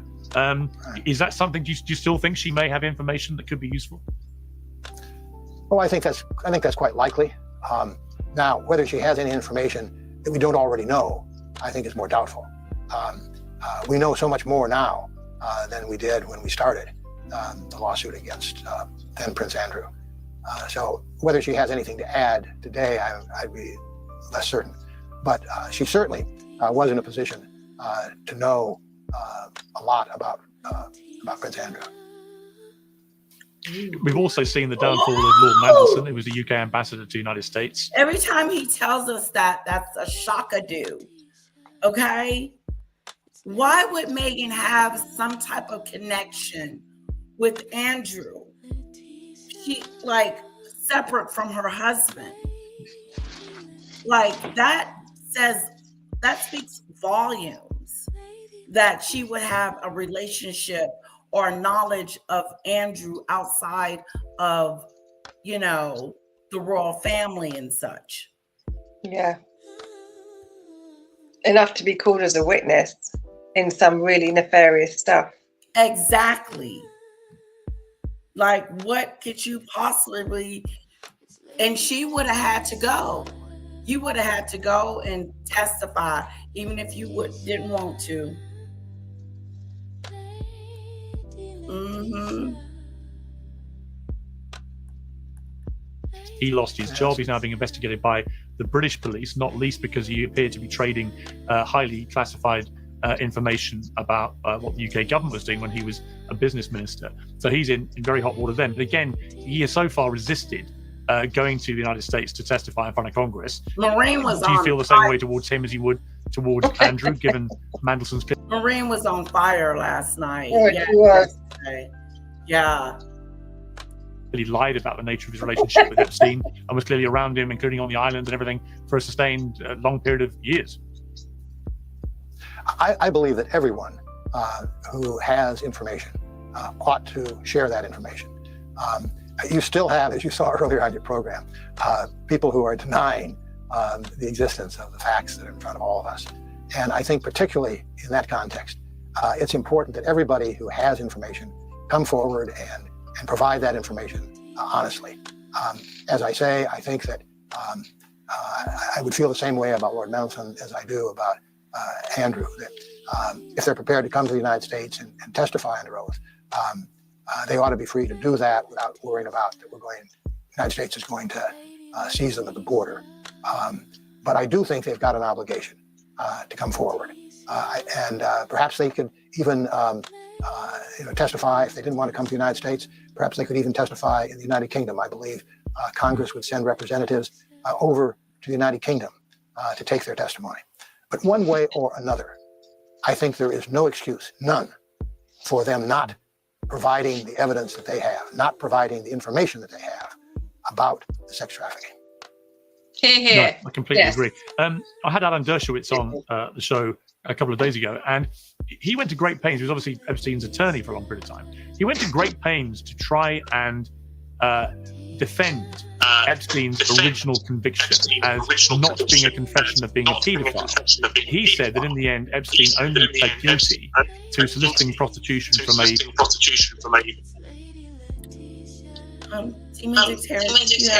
have an echo. Sweetheart.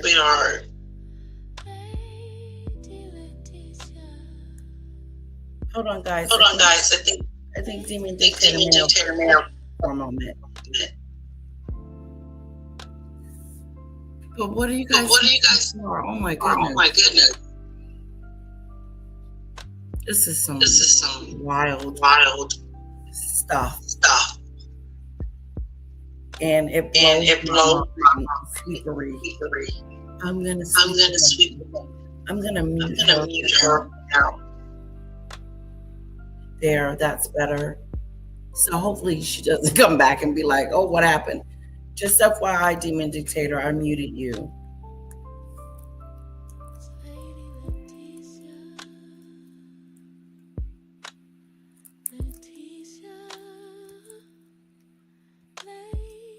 Okay. Oh my goodness, let's continue. A girl of 17 years and 10 months and a 21-year-old young woman, and said that's not a paedophile.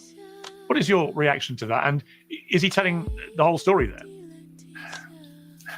I don't know why Alan Dershowitz continues to try to defend what is just indefensible. Conviction, as he went to great pains. He was obviously Epstein's. None for them not providing the evidence that they have, not providing the information that they have about the sex trafficking. No, I completely agree. I had Alan Dershowitz on the show a couple of days ago, and he went to great pains. He was obviously Epstein's attorney for a long period of time. He went to great pains to try and defend Epstein's original conviction as not being a confession of being a paedophile. He said that in the end, Epstein only pled guilty to soliciting prostitution from a girl of 17 years and 10 months and a 21-year-old young woman, and said that's not a paedophile. What is your reaction to that? And is he telling the whole story there? I don't know why Alan Dershowitz continues to try to defend it. what is just indefensible. He ought to take this. He's pretty much, Demon Dictator, I muted you just in case you're back. You had a little noise going on. Are you back? Demon Dictator? Okay, she's still gone. So whoever, Alan, was pretty much trying to downplay the situation. Why? Why is he trying to downplay the situation?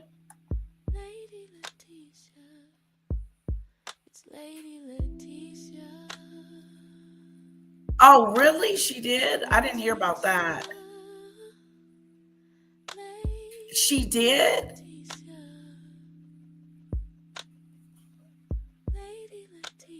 Okay, I gotta look that up. Virginia wanted,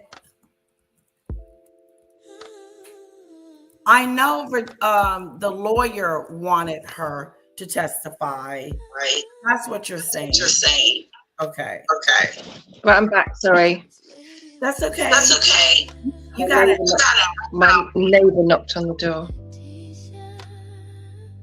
Yeah. You have a Demon Dictator. Sorry, say again? You have an echo. Oh. Okay. Is that better? Yeah. No. It's still I'll come out. Drop the link again. I'll come out and come back in again. I'm gonna put the link. There you go. Oh, Kamari, I think you mean when the lawyer wanted her to testify. Well, they found out that they didn't go to court. So they settled for $12 million. So they ended up not going to court. So she didn't testify. Yeah. Andrew ended up giving her $12 million to settle out of court so that they wouldn't have to go to court. Right. Mm-hmm.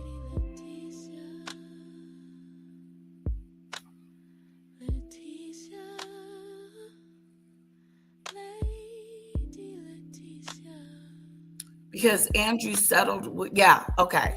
Maureen just explained it too. Okay. Thank you guys. Thank you. I wasn't sure what she meant because I was trying to look some stuff up, but I got it now. Yes, I'm with you guys. We're here. Okay. Yes, that's right, Maureen. Oh, you sound much better. He got the sweetheart deal of the century. All those women testified it was a slam dunk corruption from the top. Oh, wow. Okay. Thanks, Maureen. Yeah, that's what happened. And so we continue. Responsibility for his actions. He ought to take responsibility for what he told the British press back at the time when he was representing Epstein. I've had my own issues with him, and I really don't want to, go after him more than I already have. But yeah, because he'll try to retaliate, obviously. I don't think it's reasonable to say that he only acted as a lawyer. He acted as a publicist, dealing with the press, telling the press incorrectly that Epstein had passed a lie detector test, which he didn't.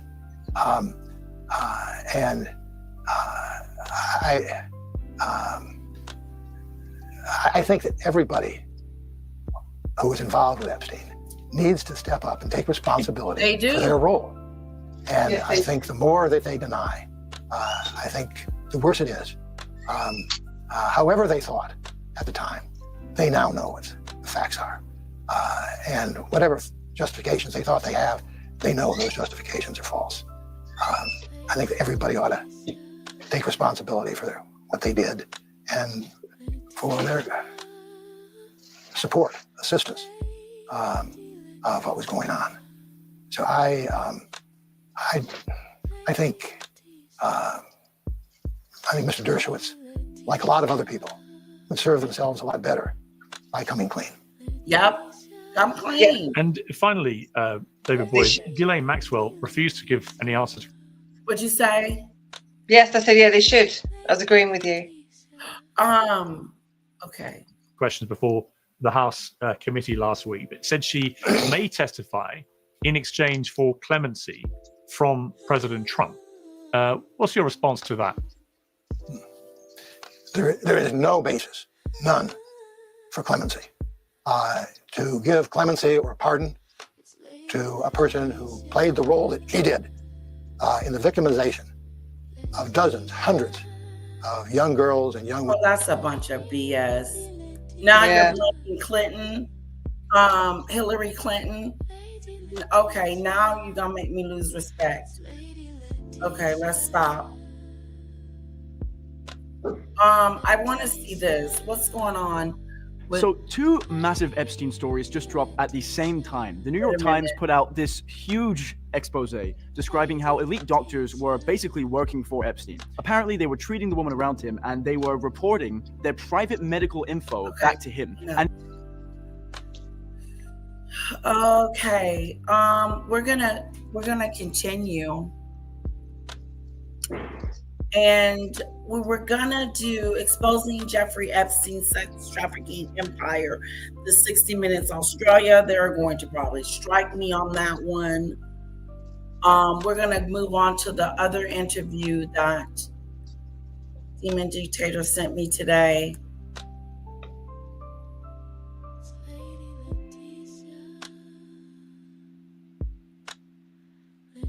To protect rich and powerful people. Were you aware of this? Have you ever seen this? And what do you make of the contents? Without Congress, I don't think anybody would have seen it. This is something that has been hidden for a long time. Have you ever seen any evidence that would suggest Donald Trump either took part in or was aware of any criminal activity involving Epstein? You believe you've seen enough evidence to warrant a criminal prosecution of Prince Andrew? Both in the UK and the United States, he was basically given a pass. There should have been a prosecutorial investigation. It looks like she's being given a favorable treatment in return for saying things that is positive to the administration. There is nothing in there that is going to implicate Donald Trump, for example. I don't believe that. Believe there's anything in there that's going to... That doesn't, you haven't seen the files, so why would you make that assumption? You haven't seen it. You don't know. But you have seen some of them. But you're implicate any current member of the administration. So let it come out. David, he shouldn't even be questioned. Boyd has for decades been one of the most feared and revered lawyers in the United States. Just a week ago, he won a $400 million privacy suit against no less than Google. In the UK, he's best known for representing the late Virginia Giuffre in her civil case against Prince Andrew, resulting in a settlement of a report. Is he a United States lawyer? We should have went to him. Yeah, it's $2,000 a question. So. Yeah.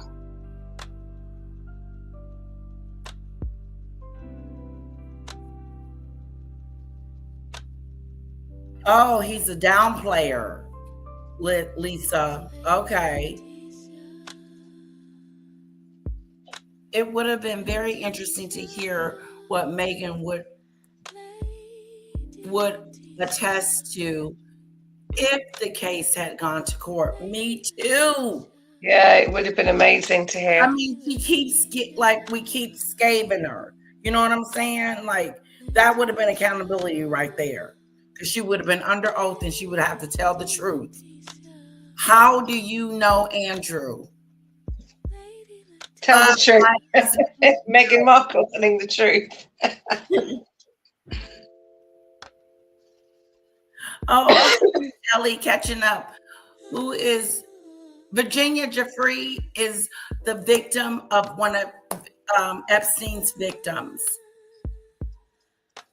One of his victims. She was young and she was given to Epstein, gave her over to Andrew, and Andrew was doing stuff he shouldn't have been doing, and he's in trouble. Exactly, Maureen. That's what's going on, but Congress is trying to hide it.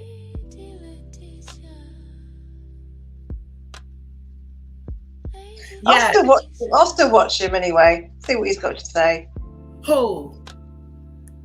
What Debbie just said. $15 million. Well, lots happened since we last spoke. The Epstein files have erupted into a major US political scandal. The UK's ambassador to the US, Peter Mandelson, is facing calls to resign over his friendship with Epstein. Ghislaine Maxwell is reportedly being primed for a pardon, and lawmakers are calling for Prince Andrew to return to the US and face a criminal prosecution. Well, David Boyes joins me again now. David, great to have you back on Uncensored. As you've just heard, so much has happened since we last spoke. Let me just start, first of all, if I may, with the sort of series of revelations this week involving the Epstein birthday album, for want of a better phrase, in which a number of eminent people, including Donald Trump and others, all penned these gushing tributes to Epstein. First of all, were you aware of this? Have you ever seen this? And what do you make of the contents? We had not seen it until relatively recently. We had subpoenaed the birthday book. That is, we had subpoenaed documents that included the birthday book, but it had not been produced. And it had been held back until literally about 10 days ago. So we had not seen it. And indeed, God bless the American Congress. Without Congress, I don't think anybody would have seen it. Right. So I think that this is something that has been hidden for a long time. And now, of course, it comes out, and it used to. So there's a birthday list. Wishing him a happy birthday. Yeah.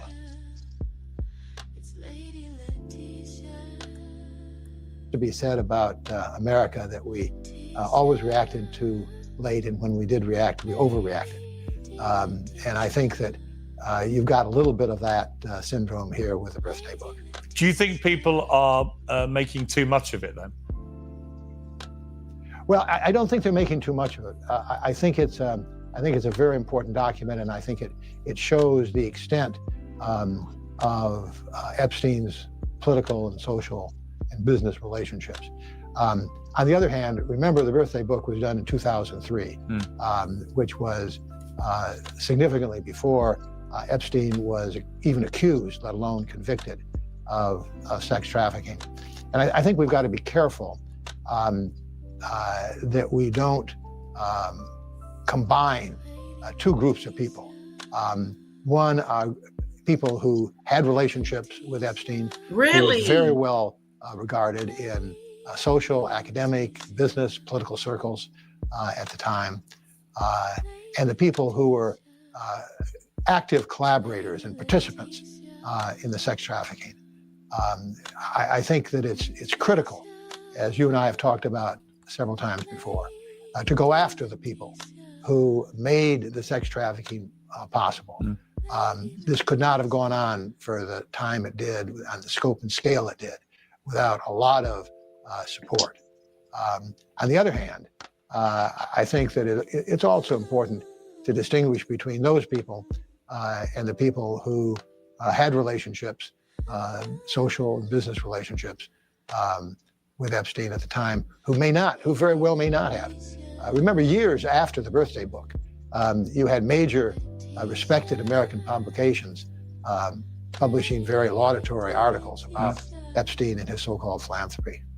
Do you draw a distinction, David, between, in terms of reputational damage, not people who were directly involved allegedly in any criminal activity with Epstein, but in terms of reputational damage in this sense, between those who distanced themselves from him after his first conviction which exposed him as a pedophile, and those who carried on seeing him? And the reason I'm asking is I know you'll be aware of this issue, the scandal brewing involving Lord Peter Mandelson, who's the UK new ambassador to the United States, who has now admitted for the first time that he carried on seeing Epstein, staying at his homes, and being engaged in what appears to be extensive business deals involving Epstein for a period of time, a number of years potentially, after his conviction. Do you see a difference between those two categories of people? I do. I think that I think the people that continued to work with Epstein afterwards face much greater scrutiny. Although I will also say that after Epstein was convicted. No, I just said that I'm just looking at the side chat. They're talking about Baron Coleman. Yeah. I'll have a look anyway. I'm interested to have a look. Okay. Who was that? Talking about Baron Coleman, about Stephen Hawkins. Oh, okay. Very laudatory piece about it. So I think that the context I think is important. I think the most important thing is who was actually participating, who was actually supporting, who was actually collaborating, who actually knew about what was going on, and knew about what was going on continuing. I think that's a critical question to ask. And unfortunately, Congress, although we wouldn't have this progress without them, is not the best vehicle. I mean, this is something that the prosecutor should be looking at. They're the ones that can separate out the wheat from the chaff. Have you ever seen any evidence that would suggest Donald Trump either took part in or was aware of any criminal? So he's basically saying that this should have been handed off to someone else, an expert to do the marking out of names, not White House staff. Yeah, more or less, yeah. Okay.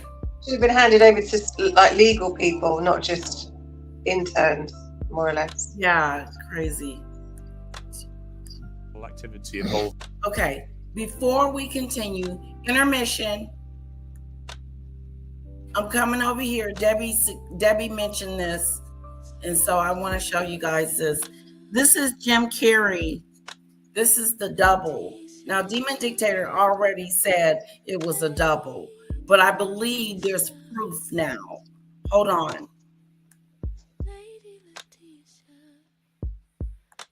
In the interim, there's a couple of more stories intertwined with this story, so catch it. There's this idiot hanging on the back of this car, okay, while it's going down the street.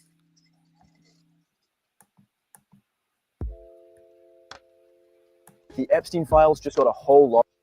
A video is going viral of a man car hopping in Sacramento. The Epstein files just got a whole lot darker. The internet thinks Jim Carrey might have been cloned. Tom Holland and Zendaya might have tied the knot under all of our noses. I'm Tawanda. My name's Jackson. My name's Alexa. I'm Talia, and this is The Daily Brief. The Daily Brief. The Daily Brief. The Daily Brief. So there's this viral video showing this man in Sacramento car hopping from not one car, not two cars, but three cars. In the first clip, you see him hanging on for dear life like he's Spider-Man or something. He's hitting like some weird kind of pose. He's really hitting it, really hanging on. Then you see him hop to a second car where his pants start to slip.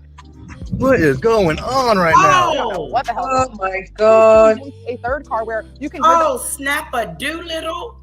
Did you see his pants was down? Yeah. Scrape his bum. He's gonna I take the mean, skin. at first I was feeling it. I started to get, okay, he's hanging off the car thing. That's his thing. He looked like he can do it without getting hurt. And then the pants came down, and then I lost respect for him a little bit. I don't want to see your wiener flying out the car, riding down the street and driving, or your butt cheeks. That's that stupid stuff. That's that stupid stuff. Look at this idiot. There he is. They had to bleep. Thank you, Delove. Thank you, Delove. I'm going to look at that. Yeah, he's a stupid idiot. He's going to scrape the skin off his bum. Like I'm driving. That's a distraction. It's dangerous. He's going to kill everybody. Yeah. He'll kill himself, but he'll kill somebody in the cars as well. Exactly. If they all smash into each other. Exactly, they all smash into each other. Hello, Rachel. Yeah, he's a cuckoo-ness.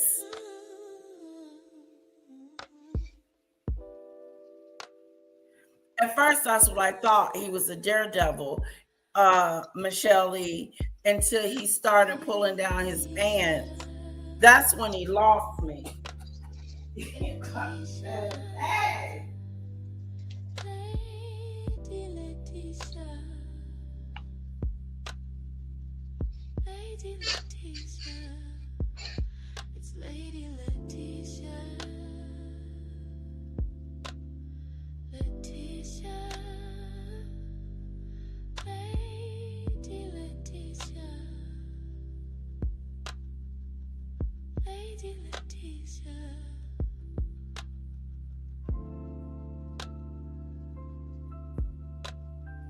Oh.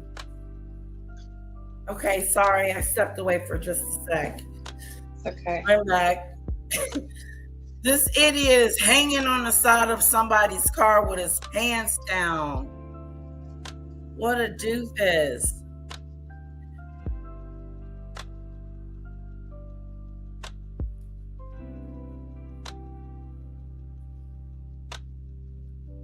Okay, just a sec.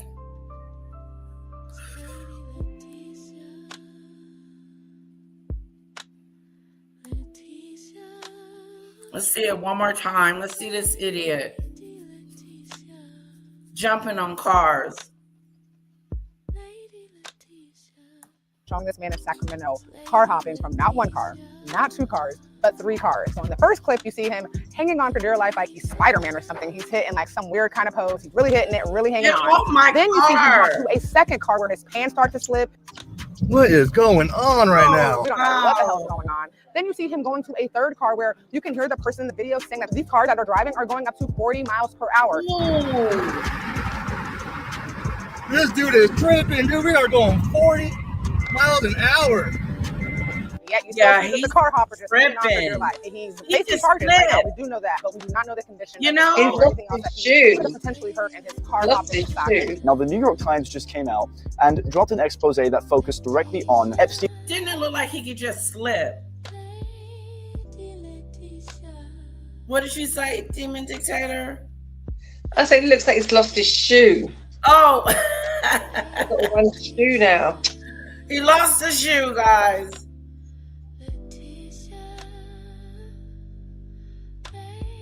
Doesn't that describe what this lawyer is doing? What do you mean?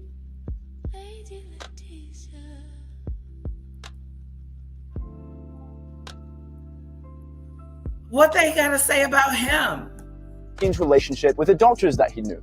And the New York Times have highlighted emails that appear to show that Epstein had control over the medical care that the women in his life were receiving. Now, I have a few examples here. Some of them are kind of gruesome, so if you're squeamish, trigger warning. Epstein reached out to a doctor that he was very close with a very crucial problem. Epstein and a Russian student that he knew were flying from the US Virgin Islands back to New York because this Russian student had apparently fallen off an ATV and had badly hit her head. Now, this allegedly left a large gash in her forehead, and Epstein just reached out to this doctor saying, hey, can you please take care of this? Thanks. Now, the Times claim that Epstein had Dr. Jess Ting stitch stitched up this woman's forehead on his dining room table. She had to receive 35 stitches, allegedly, during this operation. Wow. In another instance, Dr. Bruce Moskowitz reaches out to Epstein. This is a doctor that appeared to be in his circle and told him to send 2 girls that were allegedly in Epstein's circle to the West Palm Beach hospital to be treated for gonorrhea. The expose goes on to reveal that numerous doctors that appeared to be in Epstein's inner circle revealed large sums of money, whether it was in the form of gifts, whether one of them nasty bastards had a STD. That's what I'm saying. They've all got them, and they're all just passing them around. It's you know, and then they got to go home to whoever's at home. It's horrid. Just wow, what a sorry. He was a sorry sack of they're all these girls are just going to end up with so much stuff. Oh yeah. At least you can get rid of gonorrhea. It's all the other stuff that you can't. Once you've got it, that's it. You're stuck with it. But that is big. It's also horrible. That's horrible. It's just horrible. it was in the form of grants to research departments at the facilities these doctors worked at, or whether it was in just straight up cash. Now, this gives you a very intimate look into the control that he had over these women's lives. The 32nd Actors Awards was this weekend, and Paul Roach, Zendaya's longtime stylist, might have spilled the beans that Zendaya and Tom have tied the knot. We broke the story last year that the two were engaged in early January, and so it kind of makes a little bit of sense that they would try to do it as fast as possible. But as we know, they have also been filming Spider-Man, they've been traveling, and realized that she was just wearing a gold wedding band instead of her. And Paul Roach responds with, "The wedding already happened. Y'all missed it." All outlets have taken this and run. We have not confirmed ourselves if they have acted together. I kind of like that they lay under the radar mostly. Couple, and as we previously reported, Tom asked Zendaya's dad for them. Pretty disappointed if we don't get to see Zendaya in her dress. Jim Carrey was in Paris for the Caesar Awards, and he made this like big red carpet debut. First time since 2022. He said he was retiring from Hollywood, and nobody seems to be talking about anything but his face. Everyone thinks that it's a clone. He had major plastic surgery done. All anyone is talking about is this poor man's face. And to even muddy the waters further, Alexis Stone, who's this like uber famous SFX makeup artist and drag queen, posted on Instagram that they were in Paris as well, and they're known for dressing up as celebrities for like red carpet events, runway shows, just letting anybody up in there. What appears to be a Jim Carrey prosthetic. God, I can't even. I shouldn't be talking over the video. That's like content creator 101. Don't do that. They can't hear you and what you're saying at the same time. Yeah, Epstein's nasty. Yes. Uh-oh.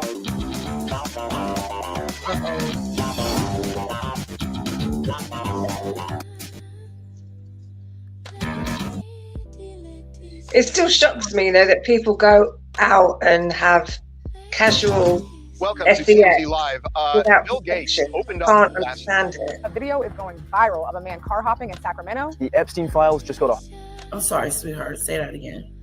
No, I just said it still shocks me that people have sex with multiple people without protection. It's, you know, this stuff is out there. And work. Me and Kara gonna have a long talk. Yeah. And work. Yeah, and talking about and worse. Why would you put that risk? Because there's stuff you can treat, but there's stuff that you can't treat. Once you got it, that's it. Yeah. I don't know why people put that risk. It's awful. No, she gonna have condoms herself in her own little purse and all kinds of contraceptives. And we're gonna talk. Mom and daughter gonna talk and talk some more and talk. And we're gonna wait until we get, married or find somebody that we really like before we even start doing some stuff. Yeah. But I'm gonna be realistic. This is what we do. This is what, come to mom. You got questions? You feeling a certain kind of way? Yeah. No, I want her to be informed. She knows so much, my daughter, I feel like. Yeah. Because I just, everything. Like we have a conversation, like two adults just sitting there having a conversation. Yeah. It's amazing. They dropped the ball with if it's not on, it's not on.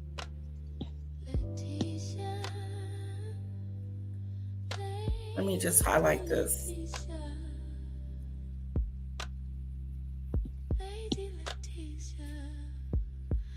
So this is the doctor. A whole lot darker. So in the first clip, you see him hanging on for dear life like Spider-Man or something. And dropped an expose that focused directly on Epstein's relationship with. And so it kind of makes a little bit of sense that they would try to do it as fast as possible. But as we know, they have also been here for a long time. Silent, her are also like best friends, so they kind of make like the best couple. And nobody seems to be talking about anything but his this like big red carpet debut, his first time since 2022. He said he was retiring from Hollywood, and nobody seems to be talking about anything but his face. Everyone thinks that it's a clone. He had major plastic surgery done. All anyone is talking about is this poor man's face. And to even muddy the waters further, Alexis Stone, who's this like uber famous SFX makeup artist and drag queen, posted on Instagram that they were in Paris as well, and they're known for dressing up as celebrities for like red carpet events, runway shows, etc. And they posted pictures of what appears to be a Jim Carrey prosthetic and like fake teeth and makeup, and then posted on Instagram a photo of Jim Carrey with the caption, Jim Carrey by Alexis Stone. So now people are freaking out thinking that this was Alexis Stone dressed up as Jim Carrey. And if you didn't think that was crazy enough, there are some wild conspiracy theories that Jim Carrey has been replaced by a clone because he was talking too much about the Illuminati and Hollywood kind of kicked him out. People are like zooming in on his eyes, being like, these are not the same eyes, these are not the same teeth, his cheekbones are higher, etc. I think that's ridiculous. None of this has been confirmed. I personally think it was Jim Carrey, but either way, please stop talking about this poor man's looks. Me personally, I think we need to stop talking about people's looks, good or bad. Let people live, especially someone who's retired from Hollywood and is now just like coming back, like accepting an honorary award. Like, let this poor man live. I kind of agree with her to a certain extent. I'm sorry, but if you're going to be out in front of everyone, we're going to talk. That's what we do. We gossip. Now, I personally didn't think that there was something like wrong with his face, you know, and some people probably thought, oh, what happened? They were talking about fillers and stuff. I was like, no, I just was, the way he was talking made me think it wasn't him. Yeah. You know, like whispering. And then I said, well, maybe that is him and he's just being extra. Yeah, hashtag condoms. Yeah.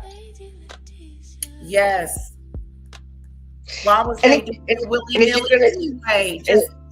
Yeah, and if you're going to go out with the man who says, I don't like condoms, run. Because he's the one. Well, when I was younger, not now, but when I was younger, I used to date men, and they used to go, no, I don't like condoms, I don't like them, and I would just run, because these are the guys that have got every STD going. They're the ones you got to run from. And I used to say, like, sorry, I'm just not having that. No way. No, you're right. You're absolutely right. I'm gonna scare the hell out of my daughter, though. I'm gonna show her pictures up close and personal, just because that's what happened. They showed us it in education, sex education class. Yes. It worked on me, sex education class. It worked on me. I tell you, it scared the life out of me, sex education class.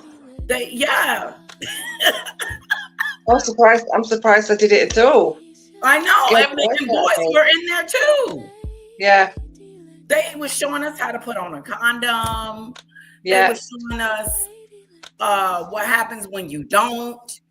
Yeah. And, all the STDs, pregnancies, all of that. You scared the life out of me. Yeah. I was like, what is this? What is this thing? What is this thing? I don't even know what it is. What is this thing? It's disgusting. Right. You do all this. You do this one thing, and all these ramifications happens. All these diseases, and you get pregnant at the same time. I was like, not for me. Yeah, baby. How is all kinds of stuff in that class? You had to have a sign sheet. You had to have permission to be in that class. Oh no, we didn't have to do that. It was mandatory. But oh my God, you got hit with everything in that class. You got hit with everything. You walked out. Yeah. Scared for your life. Out of me. I said, dang, what is that? Maureen said, I grew up in a time where you didn't have sex before marriage. Yeah, me too. My mom was be like, look, babe, this is when I was older. She said, just don't do it. Wait until you get married. You know, wait until you find someone responsible. And that's what I'm gonna come for my daughter, Chastity. Yes, save yourself. Yep, for your husband. That's what I'm gonna tell her I did. Woo, she doesn't know. I'm not gonna lie to her. But I'm definitely going to teach her. I'm going to be a home economics teacher and show her exactly what's happening. I don't know about the Jim Carrey thing, but his eye color is different. I don't get past the eye color. Oh, the love says something going on with the eyes. If it's not on, it's not on.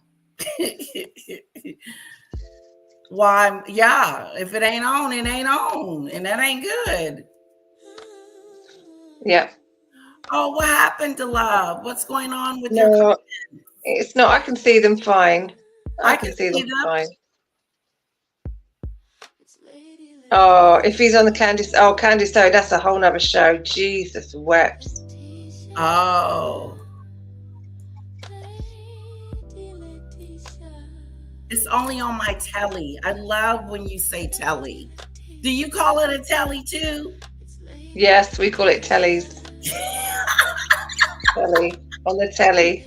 That is so adorable. I love it. It's like, oh, I love it. I love it. I love it. Okay, moving on.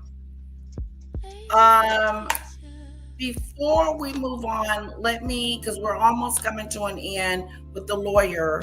So, but I just want to check something else out. Make sure regarding Andrew, I think it should be. Let's go back. I'm going to love you and leave you guys. I'm going to get my dinner on. So what are you going to do for tomorrow? Are you going to do the 60 minutes or? How about this? How about we finish up this video?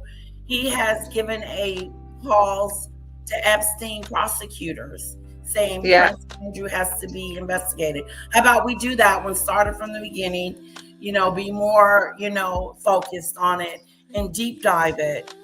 And then we got Virginia on Thursday. Okay. Okay. We're gonna watch her talk about what she went through in her experience. It's gonna be a rough one. Yeah, but I mean that might be like 2 days. You can probably, well, it's up to you because it's your channel, but both of those start Virginia tomorrow. Finish this one and start Virginia tomorrow because it'll probably be 2 days. Yeah, I talked a lot today. Sorry. Yeah. I had a lot to say. All right, you go. But yeah, that's what we're gonna do. We have a plan for the week. We have a story to tell. We're telling a story. So you gotta come and watch the story with us. Here's the story. We're gathering all this information on Andrew, what happened with Virginia, what happened with the lawyer, and what happened just him being arrested and everything. And then we're going to watch his BBC interview where he lies about it. And let's see if you guys catch him in some lies based on her story. That's how we're going to break this down. That's going to be great. I'm really looking forward to the outcome. And then on Friday, we're going to Annabelle's for happy hour at 2:15. Okay, happy hour at Annabelle's at 2:15. Or I may just have her see if I can stream it from hers. Do you think she minds? No, I don't think so. Okay, yeah. So I got one more entertainment video before Thank you, Dilove. You see what Dilove said?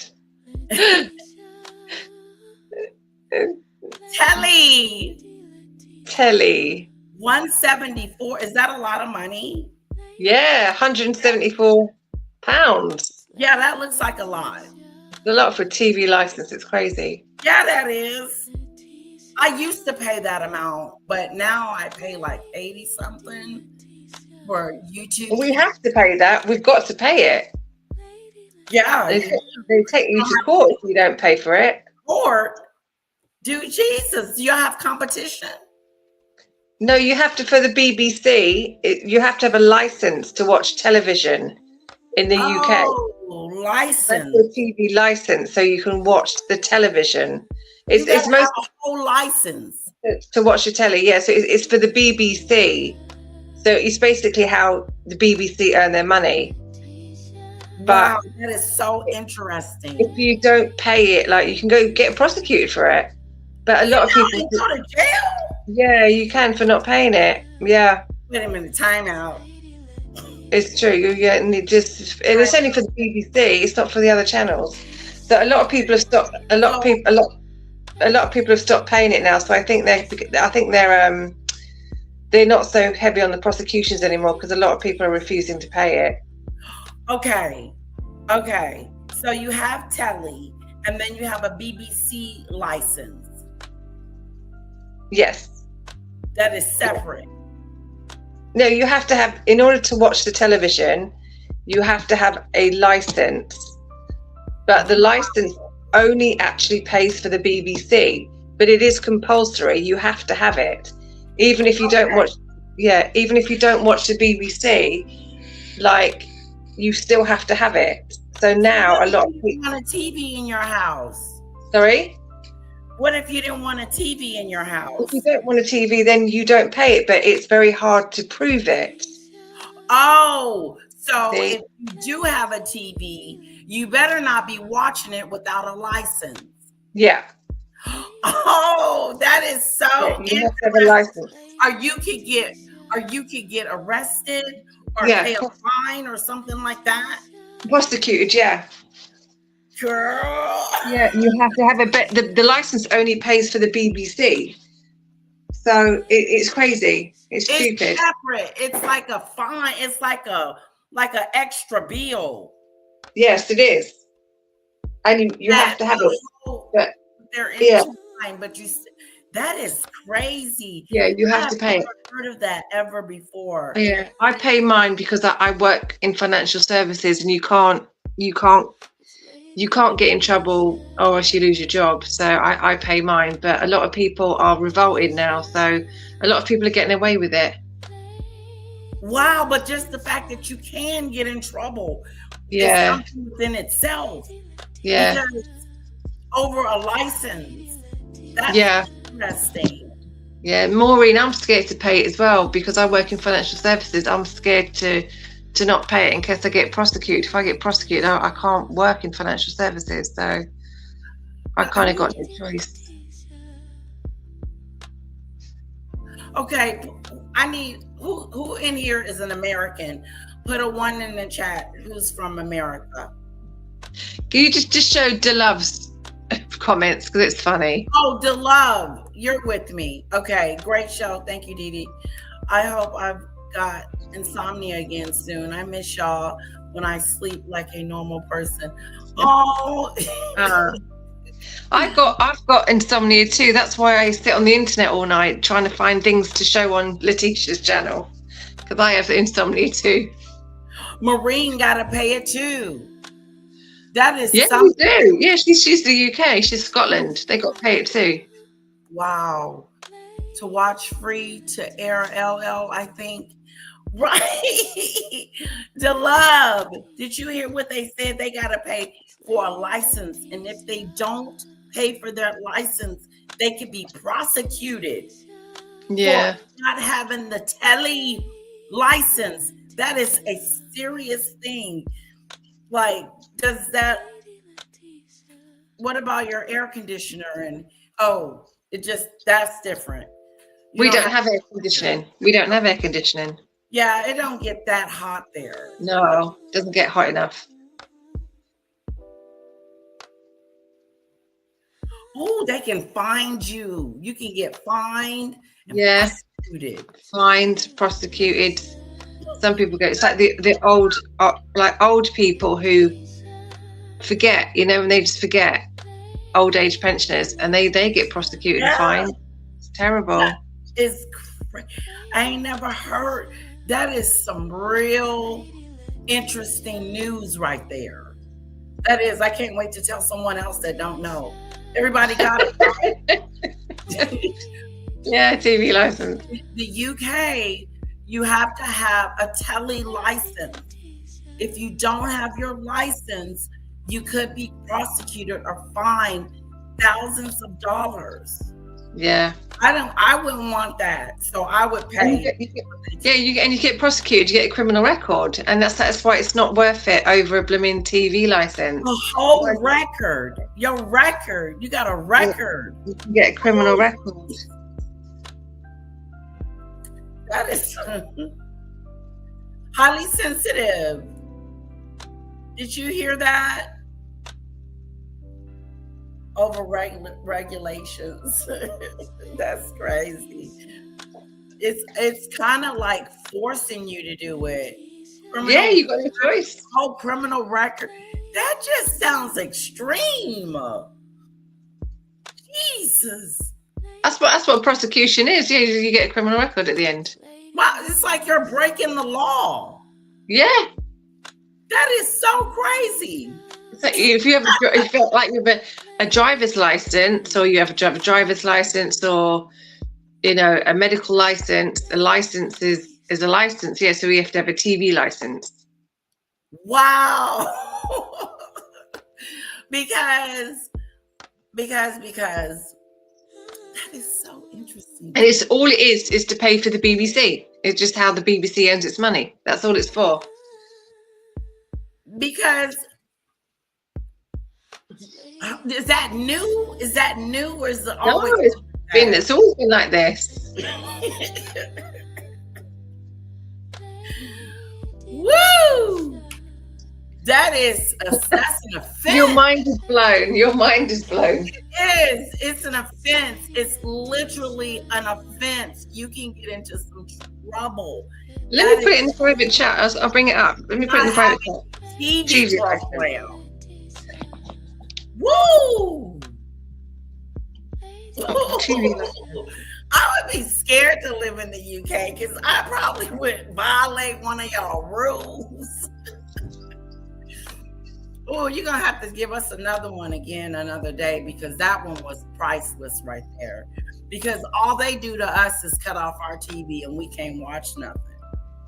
That's what they do here. We don't have a license.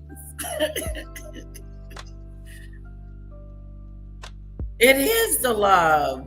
Maybe the crime in UK is so low because of these rules. No, Jesus, not right now. These rules and regulations that they have. It's crazy. First, because you don't have a license to have it. So if you don't have the license, you can't watch it. You're not supposed to. Oh, but you can. Yeah, I mean, it will come up on the television. Oh, wow! They'll know that you don't have the license. So, wow! I'll put it in. I've put it in the thingy. You can bring it up. Okay.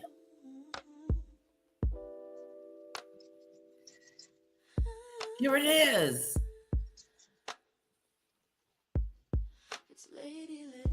Just the license. We can't see it. Yeah, TV licensing. Okay. And it says what you can see, what you can show. Okay, your TV license let you enjoy a huge range of TV. It covers you for all TV channels like BBC, ITV, Channel 4, You and Dave, and international channels. Pay TV service like Sky, Virginia Media, and EETV while you get all that. Live TV on streaming services like YouTube. Wow. Because ours is called a smart TV. Yeah. We have smart TVs, but okay, you have to have this license to just literally watch the telly, to watch TV. Wow. Without this, you can't watch TV. It's crazy.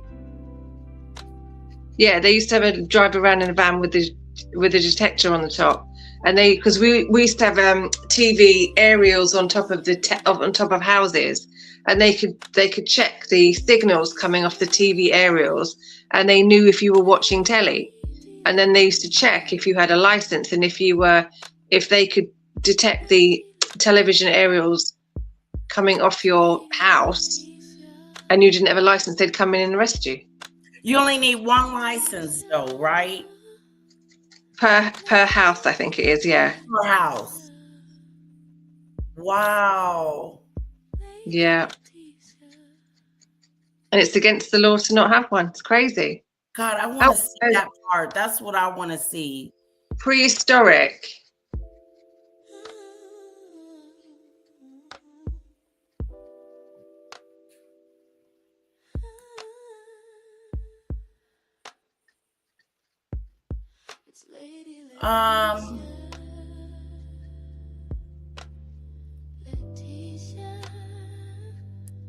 I'm just curious where it says we will come get you. This is the license, guys. Yeah, TV license. Thanks for sharing.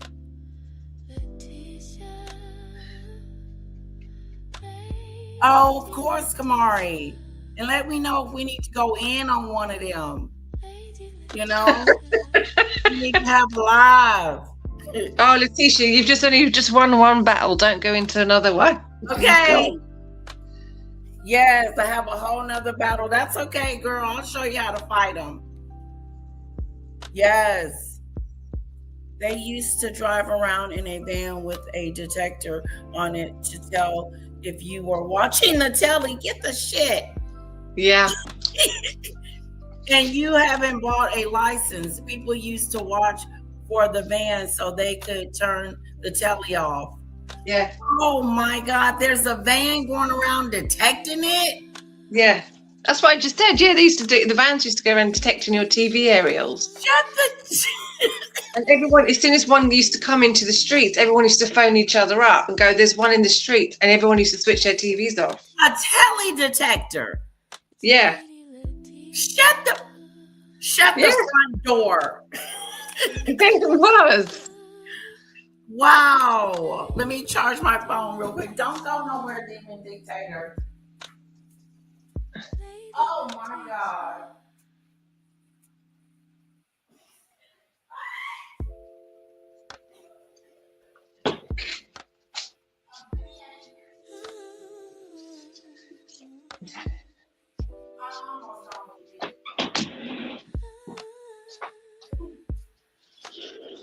You know what? I almost don't believe it. If I hadn't seen it, I wouldn't have believed it. That's crazy. They had a van coming around detecting stuff. Yeah. That is crazy. Well, that's the old days before. Now everyone's got cable. They can't check it because everyone's got cable now. But that's why you just have to have a license, and if you don't have one, it's sort of like an automatic thing, really. Wow. Hello, and thank you for coming. Thank you from Kimura's house. Oh, that's cool. Oh, welcome. Welcome, sweetheart. How do you say your name? Yeah. Dre Sweet. Dress Sweet. That's pretty. New York City requires property owners to shovel. Let me let Demon Dictator go. She's going to go cook her dinner. I'm going to go. for showing me the license. I'll still watch. And, and those of you that's just coming in, I got to tell you the story about the telly license. You got to have a telly license in the UK or you will be prosecuted for watching it. Okay? And they used to have telly trucks to come around and detect if you were actually watching the telly, the BBC. Because you got to have a license for the BBC in the UK. That is some serious situation right there. New York City requires property owners to shovel snow from public sideways in front of their homes. Superintendent checks and will fine you. Wow. If person fails, you can be sued. See, now, I can see that, Michelle Lee. Like, you have to shovel your sidewalk. And if you don't shovel your sidewalk, if someone falls, then you're liable. Yeah, that's what goes on in America. Yeah, I can see that. I know. Welcome, lovely. Shelly. Welcome, Shelly. If you're blind, you're exempt. Oh! If you're blind, you're exempt from buying the license. So you get to listen to it. Okay, what the? You can't see the telly anyway.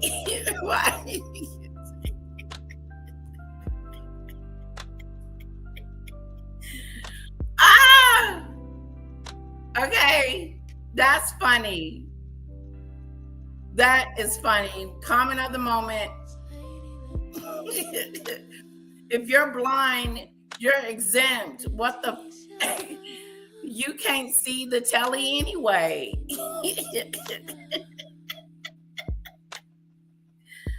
Ah, I love it. I love it. I love it. Okay, guys, I got one more thing to show you before we go. Okay.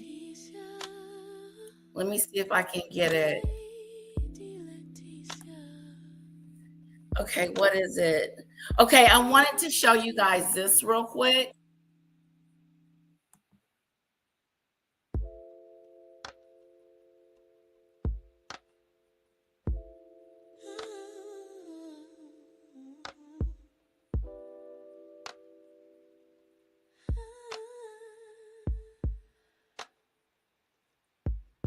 It's Lady Letitia. Letitia. Lady Letitia. Lady Letitia. It's Lady Letitia. Letitia. Lady Letitia. This is nice, but this is too long.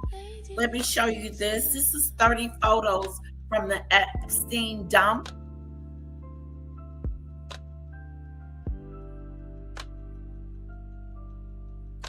Okay, I'll come back to this too. This sounds like it's going to be long and drawn out. I do want to get to that. We'll watch that tomorrow. Hold on. Hold on, guys. Give me a sec. Okay, screw it. Here we go.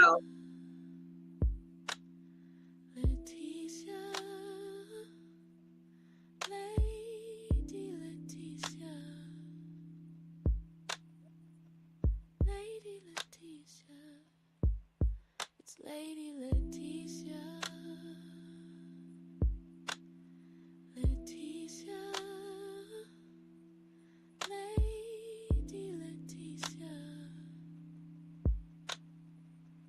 Lady Letitia.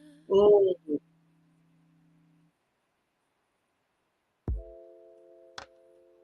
All right.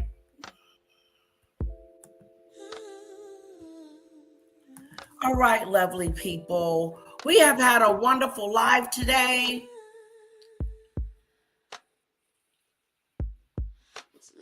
This was great. I love you guys. We're going to do it again. Same time tomorrow. Same time tomorrow. Same time tomorrow.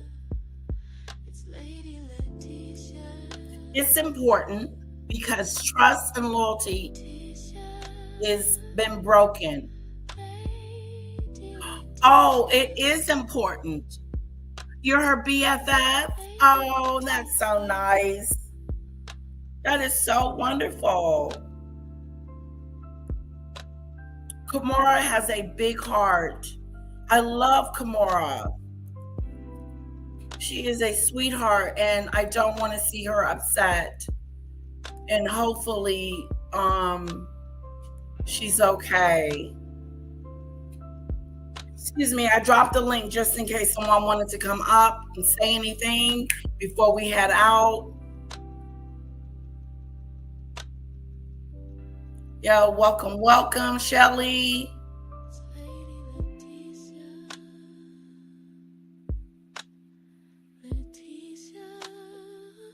Yes, please come up, Kamari. Here, let me drop the link again. Please come up. Yes. Hello, pick it up and bend it. Where you been? And hello, Divine. That is so divine. That is so wild to me. I'm never going to get over that you got to pay for a BBC license. And if you don't, you can be prosecuted. Like, I am just thrown off with that revelation. That's a big one. Kamari's coming up, guys, to hang out with us for a sec. I can't stand the BBC says pick it up and bend it. And don't pay for the license. Oh, I don't have a TV and never stream anything by the BBC either. They send me letters and I ignore them as long as you don't engage with the officers. I am finding this subject very intriguing. The telly has a BBC license and pick it up and bend it said he ain't having it. She or he ain't having it. Yes. They can't do anything. What do you mean? Like, what if you don't pay for the license and you're watching it?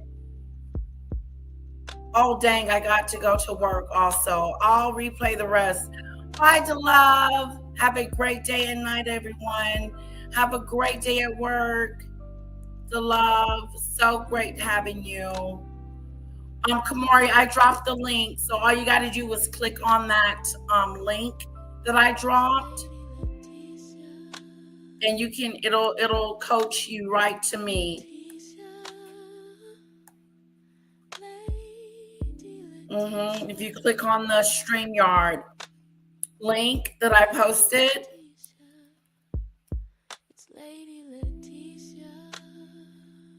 I'm paying monthly for a TV license. My daughter doesn't, but I watch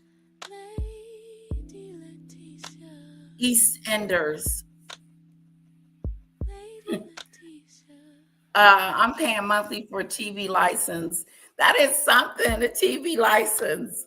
The BBC TV license. Wow. I missed the first half of the live, but I'll watch it after this. Oh, you're such a sweetheart. At least you don't make us buy a license later, Letitia. No.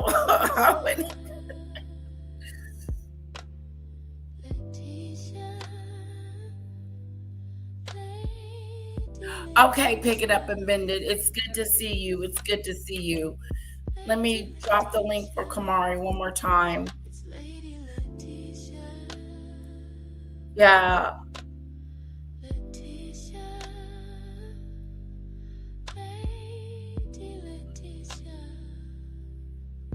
Yes.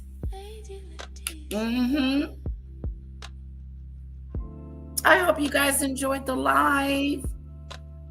That was great. It's good to see some of you too. Okay, we got Kamori. Isn't that cool? Hello, Hi. Kamori. How are you? I'm great. Am I saying your name correctly? Yeah, you're saying Kumari. Yep. Okay, good. It's so pretty. What a beautiful name. Thank you, lovey. How you been? How's the little bit? She's doing good. She's at school today. She told me she was coughing. She said, the doctor said I don't have to go to school. I said, that was last week. I said, this week you got to go to school because you're feeling better. I said, look at this little girl trying to trick me into staying at home. I said, you're okay. You can go to school. I thought it was hilarious. It was the funniest thing that I ever saw. Like, she's trying to trick me. Of course, Mama. She got to get to you. Yeah. And I'm looking at her like, are you really coughing? Because she would play and then she had a real one. And I'm like, oh she's going to be a great actress then. Exactly. So what did you go live about yesterday? Okay, so I went ahead and really well. I have certain mods that I keep really close to that do help me with my channel. And I confided in one of them. I thought we were becoming good friends, getting to know each other. We went from Discord to actually changing phone numbers. And I thought everything was good and all that. I really thought that I was gaining a good girlfriend, like another good girlfriend. Someone you could trust. Right. And I was like, all right, some situations you'll be calling me like, hey, are you okay on your live? What was going on? And I was like, nah, I'm not going to discuss it on YouTube live and all that. So she called me and I confided in her. And a couple of days later, that person that I confided in told that another person what I said. So now I'm getting backlash of a lot of Discord bullying and coming into my channel and saying all sorts of stuff, calling me all sorts of names. She went from being a mod. Does she have her own channel? Mm-hmm. She has her own channel. And we were very close, and I wanted all of our mods to get to know each other. And, you guys can go ahead and get connected and all that. I didn't have no problem with that. That's perfectly fine. No, you're I very wanted that. beautiful. You're just beautiful. You've been with me for a very long time. You've been great, and you're awesome. And so I hate that they took advantage of you that way. And now are they making you content? Are they talking about you? Yeah, she's just constantly going on about me. And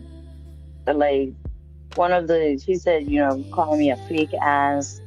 And if you want to get rich and famous, I got your number. I'm going to put you down. She was just putting everything tearing me apart. For no reason, just nasty.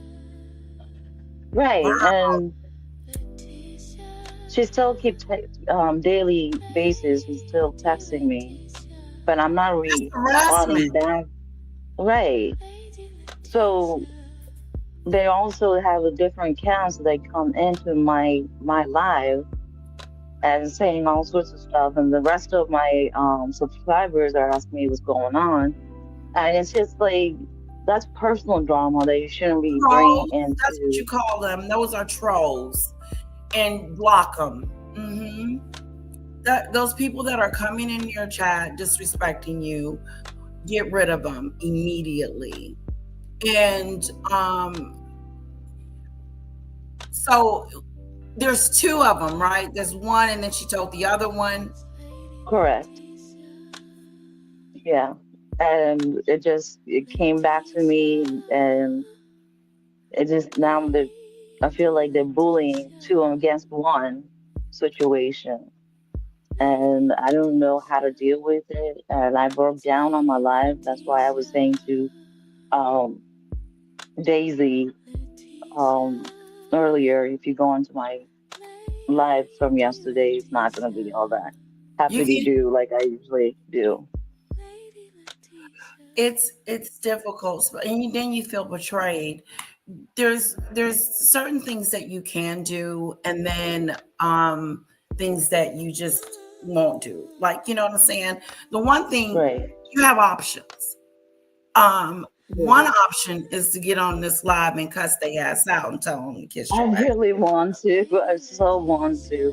Or believe the other way is to ignore it, like you've been doing. Block it out. That's what I'm going to do. It, you know, get the trolls out of your chat. But the hardest thing that I find is to stop listening. Okay. That's the hardest, because Maggot is always saying something about me. And so, but it's, you have to either, if you're going to listen to it, deal with the consequences. But if you don't listen to it, if you don't listen to it, then you don't know what's going on. It's out of mind, out of sight. Okay. You know what I'm saying? So they're over there talking to the air because no one cares but their audience. And if their audience starts coming over there, I would say, oh, you're giving me some likes. You're going to like my video. You're giving me a view. That's a view. But if they're saying something despicable, block them. You can time them out. You can block them. You can do whatever you want to with them. But it's the hardest part is them calling me. I'm a mother and I'm a wife, and calling me, you know, the C, the W. I'm home. Yeah. I just had surgery last week, and so I'm recovering. So and then I'm dealing with this drama. So are they calling you on the phone, harassing you? Correct. And then when I went ahead and blocked them, they're calling me from another number. File a police report. You file a police report. I did. That's what I did. And let them know I filed a police report. And if they keep it up, they will get a phone call from the police station. I guarantee you. If they're harassing you in a way like you're telling me, then you have the right to have this stop. Okay. I didn't know about that. Yeah, Thank you for that information. I showed where they were doxing me, and Maggot had doxed me and was showing my personal information to her chat, and so I have a full police report on her of just information, because I just kept sending it to the officer, and the officer built the case off of that. And so although she's still in Canada, she still has a record here, not officially, but she's on notice. Okay. She's on notice. And the second thing that you can also do is do a cease and desist. And that is it's it doesn't have to be legally bound. It just has to be where you're ceasing all communication, all harassment, all bullying, all this stuff. I'll send you the form. Okay. I'll send you the form I had, because I sent one to her. And you'll find it'll start calming down. Okay. It should start calming down after you get the police involved, especially if it's harassment, calling your phone, calling you from a different phone, calling you names and harassing you and talking about you every day on that platform of theirs is straight up harassment. Okay. Thank you so much for this information. I didn't know about all that. You're welcome. I appreciate you being with me. It's Lady Letitia, the reason why I literally opened up my channel is you inspired me to do it. I was on your channel last year, and it's the way you carry yourself, the way you treat people, the way you interact with people. And I was like, you know what? Let me try it and see. I'm a little shy over the cameras and all that, but you, in a way, taught me every day me coming into your life. I may not say everything on the chat, but you know I'm there. Yes. And you really inspired me to go and open up my own channel. And that's why I have my own channel. That is so good. How do you feel about your channel? Isn't it fun though? It can be fun. Apart from the garbage that goes along with it, because there's garbage that goes along with a lot of it.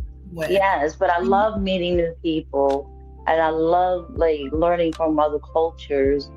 And you know, not every person is the same, and I just love learning about other people. It's just fun and getting interactive, and it's just like you have another second family when you have that smooth, no drama, gathering, interacting, getting to know each other is really fun. It is. You know, it's a family channel. You know what I mean? It's a family like you. It's really cool, and you like it, and you enjoy it, and so you come on and spend time with those people, and they look forward to spending time with you. Don't let they're taking their day away from their time, their minutes, their hours to spend time with us, and I appreciate that. I really do. They don't have to do that. They have a busy life. They can do and whatever they want, but I take it so beautifully that they want to spend time and be with me for the time being. That's why I go in the morning. So when, you know, they're getting ready for work or getting kids ready for work or for school, whatever the daily thing, that's why I try to be in the morning to have a cup of tea with Mari. And I want to spend time with them before they have to do their busy lives. Just spend time with them, be with me. And let's just see and have fun. And laughter is my channel. Laughter, I have to have laughter because I'm tired of the drama. Yeah, I know, right? It changes the atmosphere when you have a fun, loving community that you engage with. It's really therapeutic when you have people that are on the same accord with you. Like the people that come and visit you. Like I met your best friend today, your BFF, which is pretty cool. Terry. If I'm saying her name correctly. It's just one of those situations. You gotta live and learn, even at our old ages. Oh yes. I didn't know that I had to be careful about that over a female. You know, normally you put your guard up when it comes to men. Right. But you don't expect to come into encounter with evil. And then you're like, whoa, what the hell? And then it's shocking. It is. It is. It really is. It's a shock to your system. Like, whoa, when did evil appear? And then you see it and you're just like, whoa, this is really nasty. And that's why balancing it, because the more you grow, the more people that like you. You're going to have people that are jealous, that are that want to take your smile away from you and just be mean and evil for no reason, but because they're miserable. Right. I really do believe that they're miserable, because if you got to talk about me 24 hours a day or even bring my name up, this is what I think about Maggot. I must be getting on your nerve. Okay, let me ask you this, Lady Letitia. The one that I confided in, she said, "Oh, I didn't take my meds, and I don't know what I was doing." I said, "You know what the fuck you were doing. You decided to go ahead and pick up your fucking phone and dial that number, and you knew exactly who you were going to dial, and you decided to go ahead and shit talk about me. this is what you really want to do. Right. And she calls me up. She goes, I'm so sorry. Can you forgive me? I know I backstabbed you. I apologize. I just need your forgiveness. Now, how the hell am I supposed to deal with that crap after what you just pulled? Right. And then when you do forgive, they do the same thing again, but worse. But worse. And she's going to come back and text me saying, what I told you earlier, you you think you're going to be all this on the internet. Watch me. I'm going to go ahead and she said, fuck up your channel. And I didn't respond. Like, what do you say to these grown-ass people? Right. They're like children. Yeah. So of course I'm gonna go ahead and file for the report. Oh, but as like, far as in are the you text asking messages me? and the Discord, you would just like leave it alone? So what are they putting in there? All sorts of stuff. Like I would get out of Discord. I would, wherever they are, I would get out. Okay. I would distance myself, because if you don't, then I think what'll happen is it'll consume you. It will, and then it is. It will consume you, and then you will be like not even realizing it, in a bad relationship that you can't get the hell out of, and it's scary as hell. That's how I felt with Maggot. I felt like I was in this bad relationship that had went bad, suing me, doxing me, striking me, just doing all kinds of stuff. So I think I'm not immune to the abuse, but I don't think anyone can do anything to hurt me on this app that Maggot hasn't done. But what I wish somebody had told me, Kamari, was to, and they did tell me this, I shouldn't say that, they did tell me to move in silence and to ignore it. Cut it all off. Like, if you're in a Discord and they're in a Discord and they're saying things about you, cut it off. If it's your Discord, stop it and create a new Discord, or see if you can kick them out. The DMs, and you can block them wherever you are. Like, if she's DMing you somewhere, block her. Yeah, block it. This technology. I just know how to push the button for a lot. Anything else. I was like, what button do I push? I'm not really good, but I know it can be a little tricky to find, but if all else fails, like if you're on Instagram, go to help and put in block someone, and they'll show you how to do it. Because you don't need that. You don't need that negative energy coming your way and always trying to bring you down to their level. I have a question. What made you take on Maggie? Like, what strength I gave you? What made you to go that step? Because it's a scary step that you took. It is a scary step. In the beginning, I was cussing her out because I was trying to explain my side of the story. And I was like, Letitia, the story only is important to you, because I was going back and forth with her as well. And it didn't serve me to do that. But do I regret it completely? No, because I felt like I did one yesterday on her, telling her about herself on the unfiltered channel, not this channel, because she goes to the basement. She's gutter. So I still want people to be aware of what I went through with her.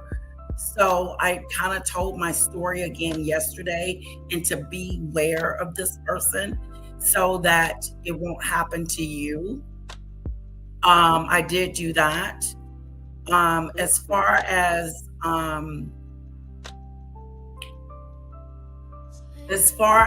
like explaining it to your subscribers, because like if they're concerned about you, just let them know that you're going through something, that you're handling it, and it shouldn't affect anything that we got going on.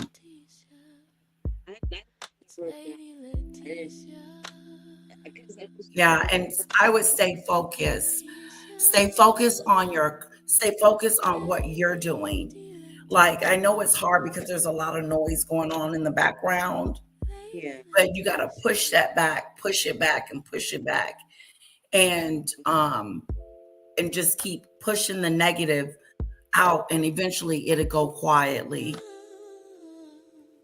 It won't mess with you anymore. It'll see that it's not getting a reaction from you, and it'll just move on. I do believe that. You were definitely a soldier when you took her on, because I was scared for you, to be honest. Like, she could be evil and all that, and I was scared for you, but you were pro. You took it like it's so. I don't know how you do it, Lady Letitia.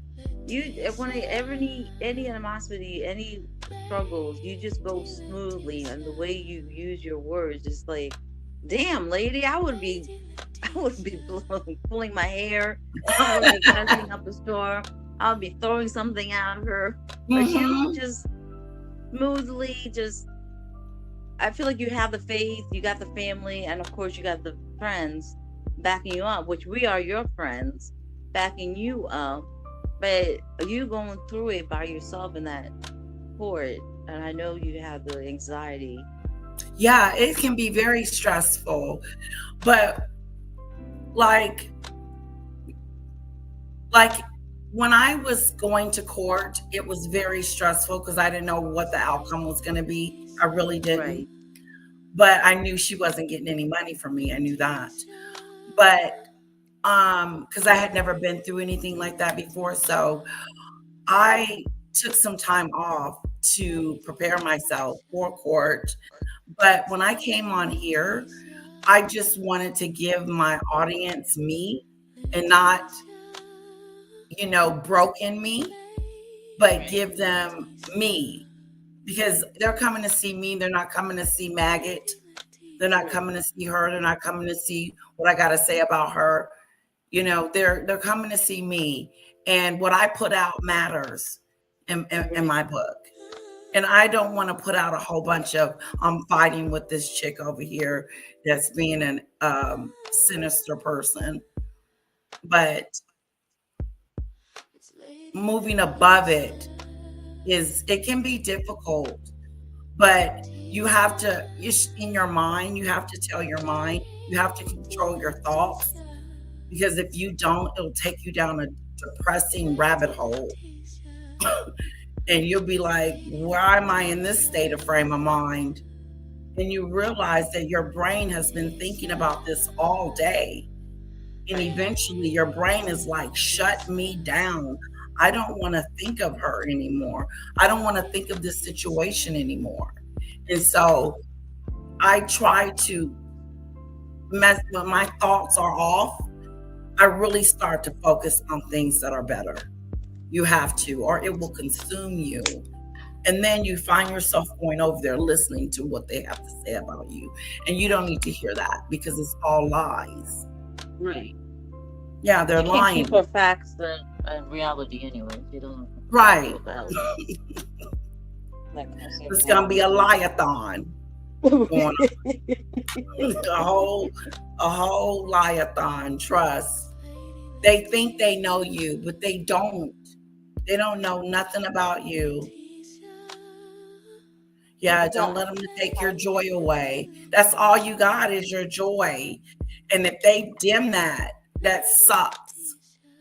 That would piss me off more, that I would allow this thing to steal something from me, which is my joy. Well, it was so funny because I was on Mandy's, and I did it on purpose, Lady Letitia. I know you probably like, what the hell, Kamari? What happened? I went onto her channel the other day, and I said, "A Lady Letitia's cruise in the house." Is what I put. Oh, that's what she said. That's what I put in her chat. I said, Lady Letitia's crew's in the house. When she read that, she blocked me. Oh wow, she can't handle it. She can't handle it. She can't handle it. But I had to do it. But I knew she probably was gonna block me or whatever. But I had to. I don't know why, but I don't know why my fingers just like Lady Letitia's crew in the house, because I am representing you. Yeah. She did not like when she read that thing loud. Like OMG, you should have seen her face. And I think she would like to punch me if she could. That's how bad her face, her facial expression. Turn red. Well, for being as dark as she is, she's a ghost. But I was surprised that the ghost turned red. I was like, I know she's angry, but I really wanted to do it, and it was pleasant to doing it. Yeah, but I actually wanted to. But I was gonna be sticking up for you. I know. I accidentally said something the other day in her chat, and I tell myself, I said, "What are you doing over here, girl?" I said, "Shame on you for talking about that young man the way she did." I said, "It's just demonic." So, but yeah, I have to stay away from over there though, Kamari. I do. Because I'm like, what she says about you, she's a liar, and you don't want that in your system where you're being drawn to the negativity, because it's a lot of negative. There's nothing positive coming from. There's nothing good coming from it. No, she's not.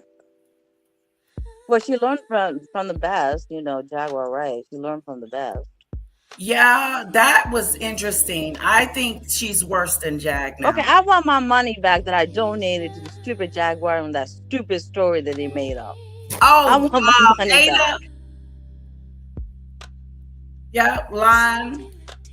Yeah, I donated money because when they came up with that story about the lady being in the hospital and the kids being all that, and I felt so sorry, and I donated a good amount, and then found out that it was all hoax. Fake a dude. Now I want my money back. Right. Yeah, I think the statues are gone, but at some point you should have been able to file a complaint with, did you send it Cash App or PayPal? I did Cash App. Yeah, you can file a report against it, saying that they scammed you out your money. Mm-hmm. Oh, I didn't know that. Yeah, next time it happened, do it immediately though, because I don't know if the statute of limitations has passed. And what they'll do something. Yeah. See, I'm getting a lot of good information from you, and I appreciate you looking out for me, because you've been through this crap. Yeah. So I am talking to the right person, and I appreciate you, and I love your beautiful chat that you have. They got your back, honey. Yes, they got your back, and a little bit at Mr. Eric too. Yes, they're my sweethearts. Yes, they are, and I appreciate you having me on. Well, thanks for coming, sweetheart. Anytime. I love talking to you, and I'm going to come visit you at your home too. You are always welcome. You know you're still in my mind. You've always been my number one mind. When I was like, oh, I got to do this. When I first started my channel, you came on to support me. I was like, I got to do this. It's my baby right there. I'm going to come back over and get on your platform. Like I said, guys, the reason why I have my channel is because of you, Miss Letitia, and I love you so much. And I love your crew. Love you too, girl. Thank you. Thank you for having me, and I will see you later. Coming. Okay, bye, Kamari. Thank you, sweetheart. Thank you. Well, that was wonderful, guys. I hope you enjoyed the live. I'll be back tomorrow. Kamari is our girl. Let's keep her up in our prayers that, she guards our heart and our mind from negativity and things that are not good for her. That Yeah, things that are just not good. You know, we're out here in these YouTube streets can be very, very dangerous. It can. It's not for the faint at heart, I should say. But you have to have a little bit of tough skin, just a little bit. But you don't have to be this hardcore person, you know. And just guard. Don't trust. Start telling people your business. That's something I didn't do with Maggot. I didn't tell her my business. I didn't tell her what was going on with me from day to day, because it was none of her business. But check out my other channel, Lady Letitia Unfiltered. I did do a video yesterday on Maggot. It is over there, and just pretty much telling you my story with her. All right, guys, I love you guys. Have a wonderful one. Thank you. Okay, let's put bye in the chat. Say bye to Lady Letitia in the chat. I'm hungry. Ooh, I should go get something to eat. Y'all want to go with me? Put a 1 in the chat if you want to go with me to get something to eat. Or just shut it down. It's been 4 hours. Who wants to go get something to eat? No one?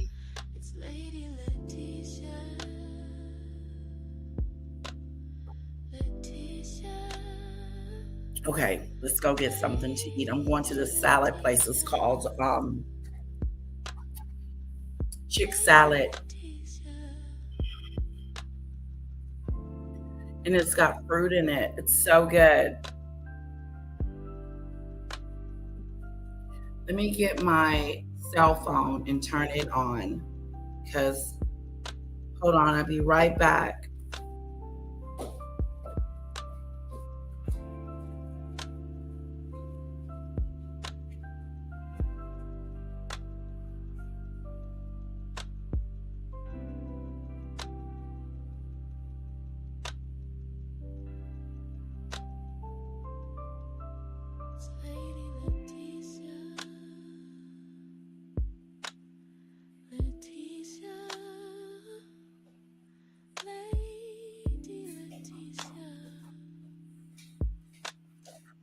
Okay, I'm putting on my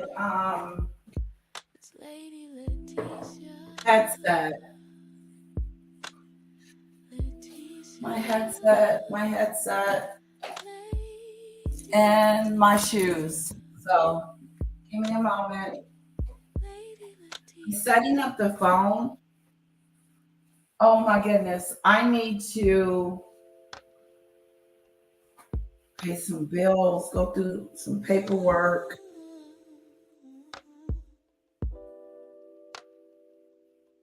The telly has a BBC license you have to get, okay? You gotta get the BBC license if you want to watch it.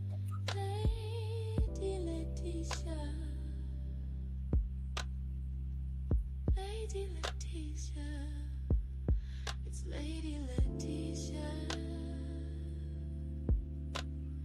Letitia, Lady Letitia. Lady Letitia.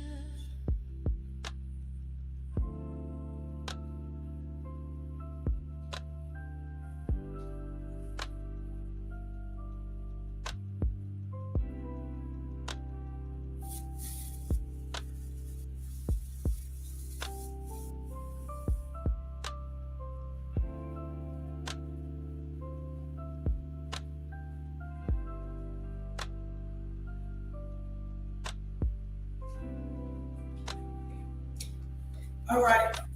All right. All right. All right. Let's get it set up to where we're all ready to go. We're going to a place called Chicken Salad Chick. Chicken salad chick.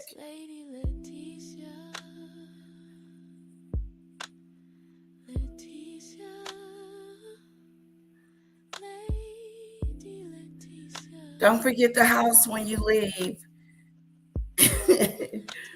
Hello, Rosemary.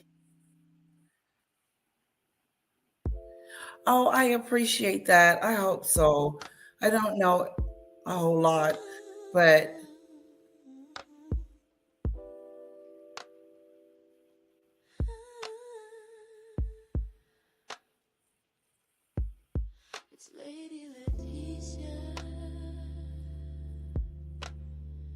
come on.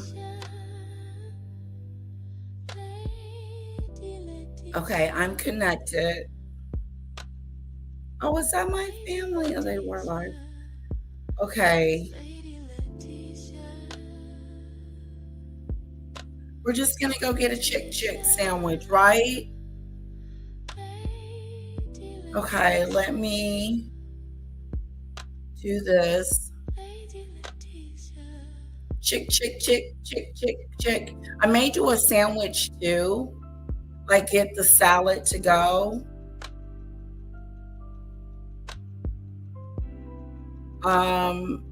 Enter studio. All right, guys, I'm gonna click back on the other one. I'll see you in just a second.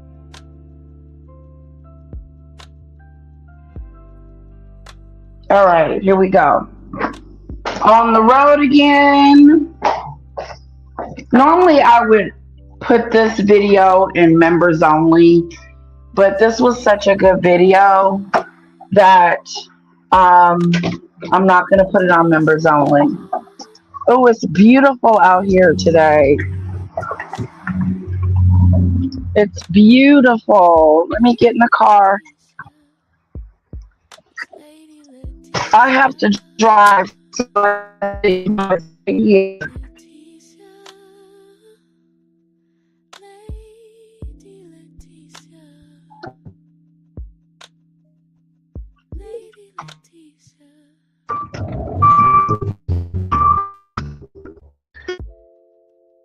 Go. I don't like driving with these shoes.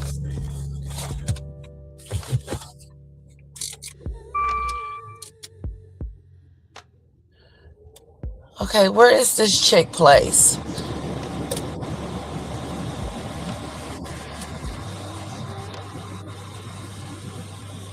Okay, I know it's like on Broad Street.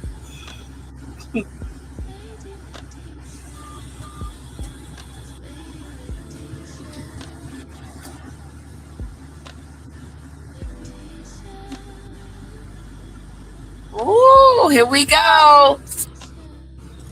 Hang on. Hang on to your man. Remember that song? Look out, she's single again. She's single again. Okay, it's called chicken salad. Chicken salad chick. And they got fruit in it, nuts, grapes.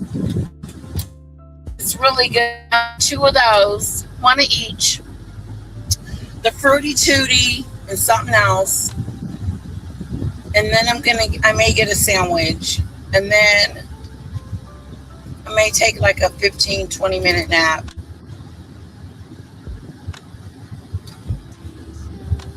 What are you guys eating today? What are you guys having for din din?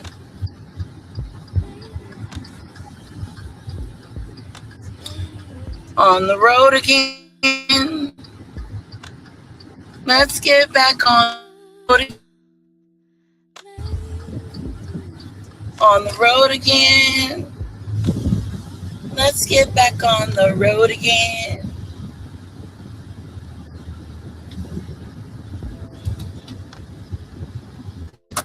It's not that far.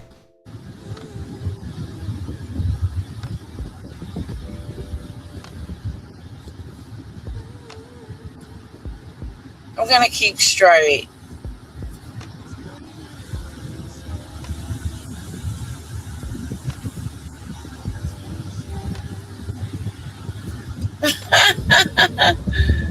Maureen said,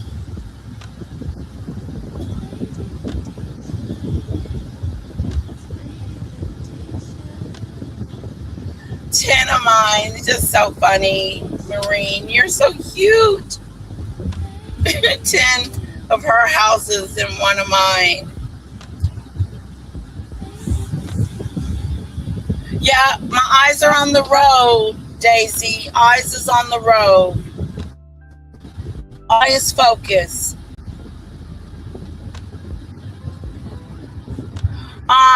What are you guys eating today?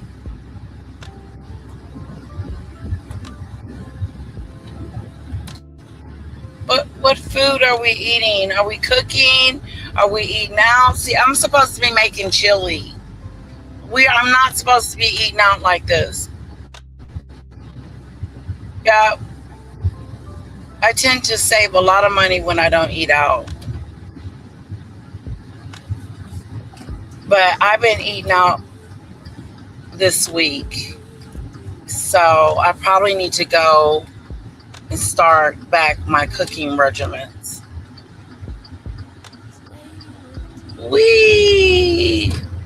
We're getting a new city hall.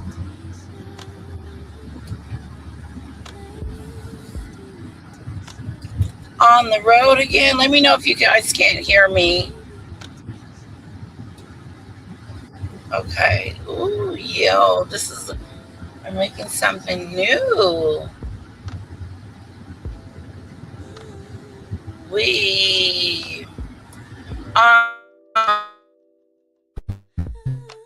Yeah, that's what I probably get. And I probably get a sandwich on croissant or something if they have it with some potato chips.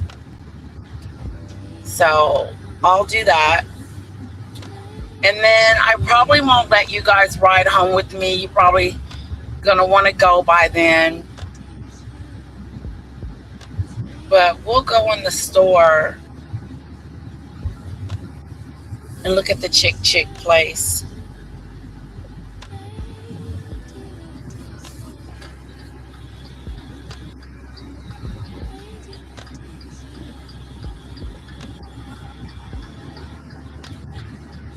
Cup pop.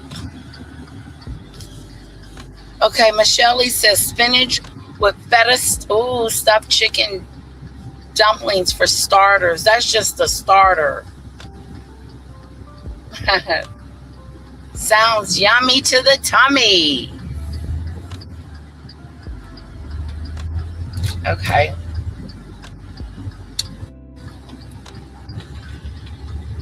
I think it's up here. The Chick place. Chick. Oh, I think there's this pastry shop over here too. Yep, there it is. Chick.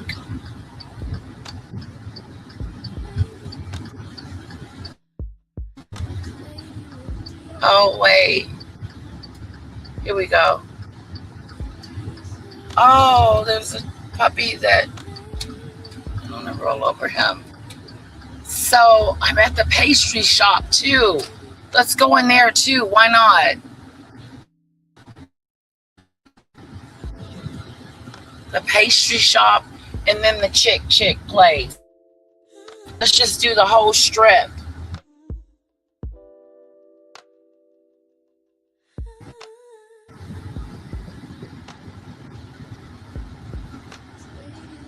All right, let's park it. Park it, baby.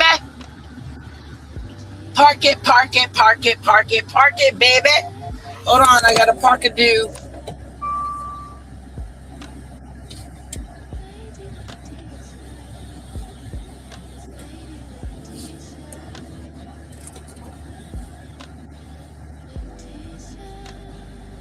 Park it, baby.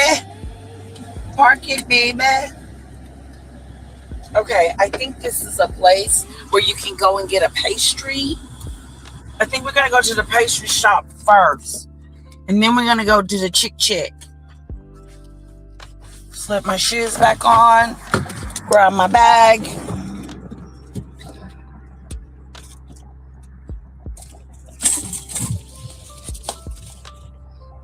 All right, let's see what we got. Now, if this ain't it, we're going to go down the way. But I think this is the very... Oh, yeah, this is it. No, this isn't it. No, that's not it.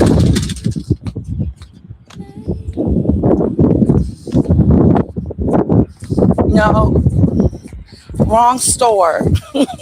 Let's go to the Chick place.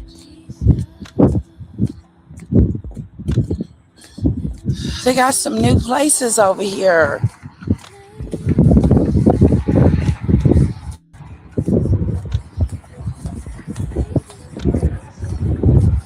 It's so beautiful out, isn't it?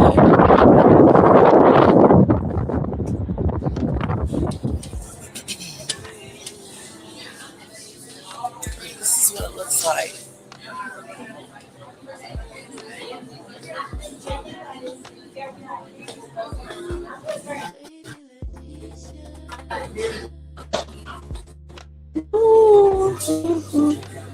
Okay, I'm gonna get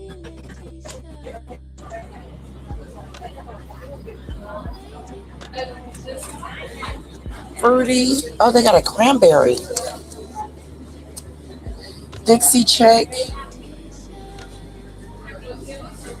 What's in Dixie Chick?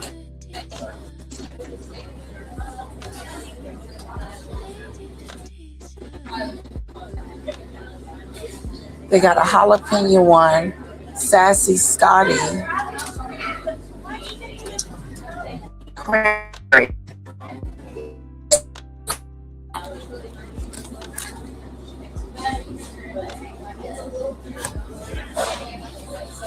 Hello. It's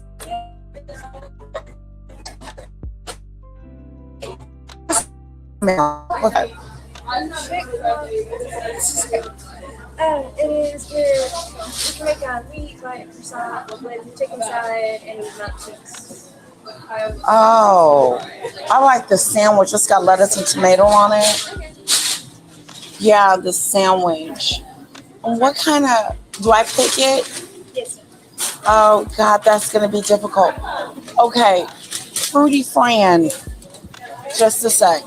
Do you have over here? Here it is. Oh, you got the big one. Chick salad chick. Let's do the Fruity Fran. But there's not a small one over there. Oh, yeah, I would love a small one.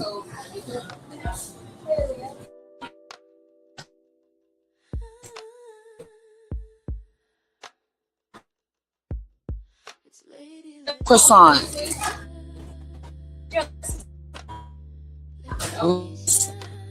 Yes. So, potato chips, I get 2 sides or something? 2 sides or 1?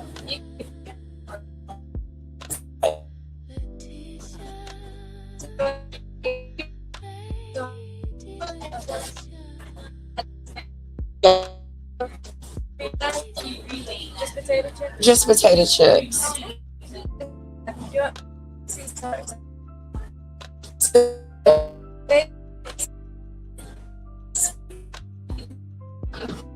Is that option?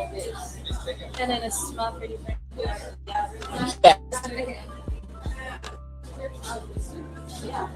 So it has a small plate chicken fancy Nancy, a cranberry curry, a sandwich built of baby Cranston, a croissant, lettuce and tomato, potato chip bagels, and a small plate baby. What kind of spread did I get? The chicken stuff. What did it get? Pretty French. Okay.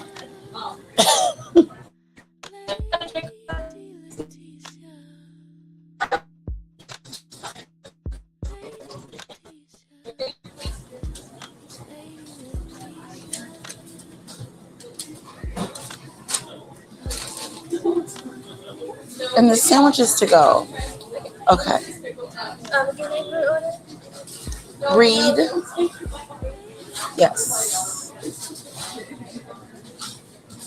Do you have a number? No.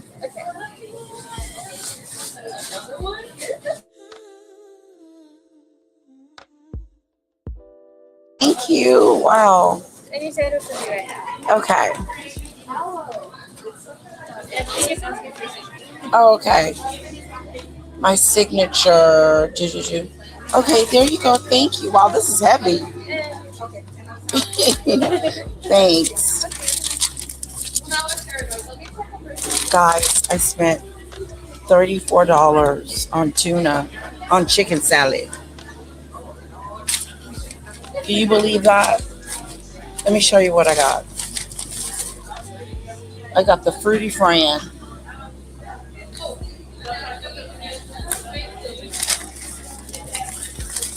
I got the Fancy Nancy. Okay, Fancy Nancy. And then I got cranberry, something cranberry. Yeah. And so I got some take-home items.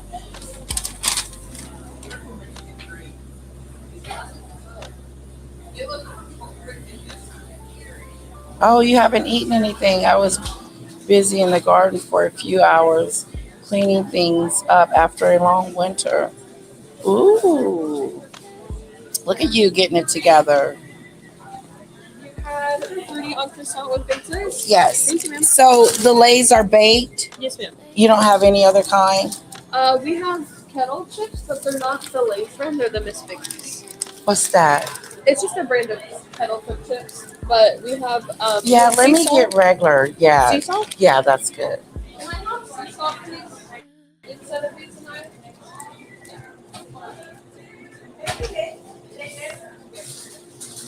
Thank you. All right. We're off to the car, guys. Oh, wait, there's a group of people leaving.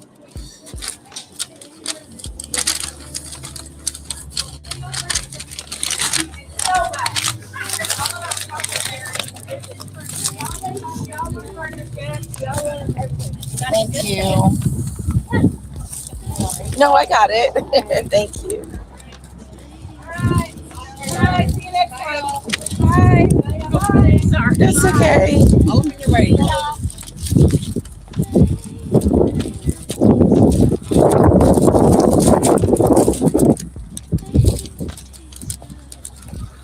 So I got my sandwich, guys. Do you want to see it? Okay, we're getting back into the car, Dewey. I got my little sandwich. $34 on chicken salad. That's not heard of. Oh, well. Never go out hungry, okay? On the road again.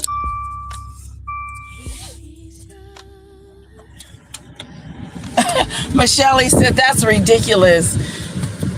It is ridiculous. One of those little things that I showed you were like $8 a piece. Ridiculous amount.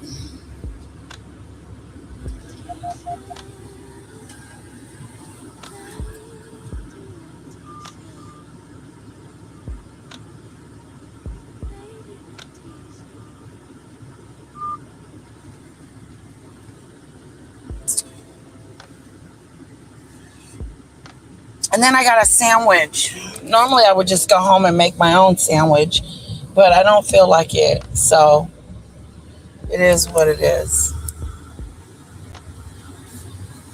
Yeah, $34 for some salad. How do you justify that one?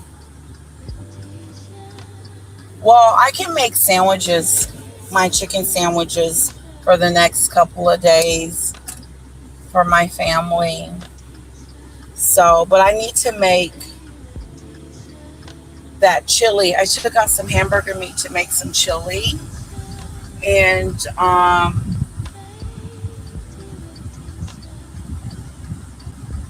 I want some candy.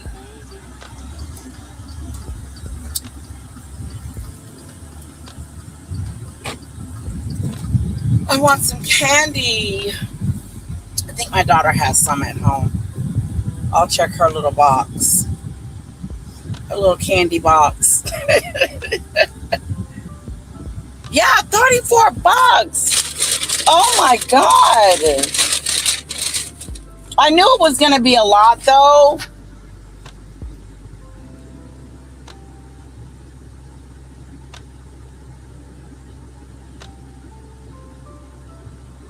Yeah.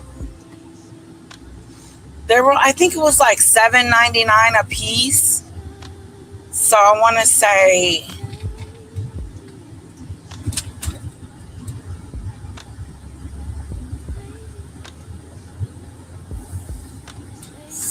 I want to say 24 plus 10. Yeah. Because the sandwich by itself was the $10. I could have just did the sandwich and left the rest there, but I didn't.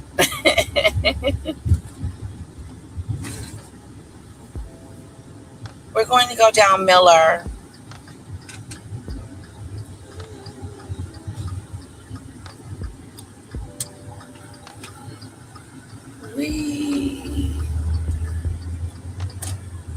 I hope I can go this way to get home. I've never been this way. At least I don't think I have.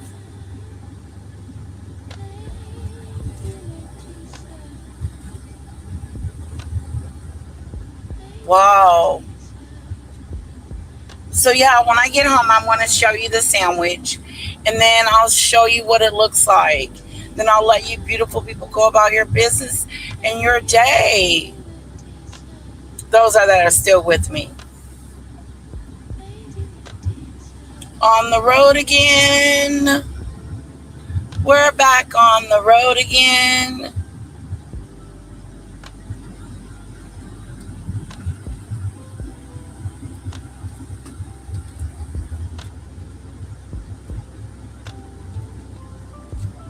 Okay, so here's my street. That wasn't that far.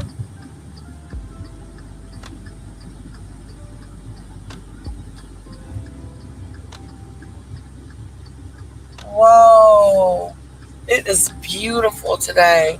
I wonder when I'm going to have to start switching my daughter's wardrobe to spring because it's starting to warm up and she's wearing long sleeves. But she still needs a jacket on when I take her to school in the morning. Michelle Marion, this is usually a good time to get out before the pollen, but it's very high now. I got asthma. You got asthma at 53? Wow, I've had asthma all my life. So for you to just get asthma, that is pretty telling.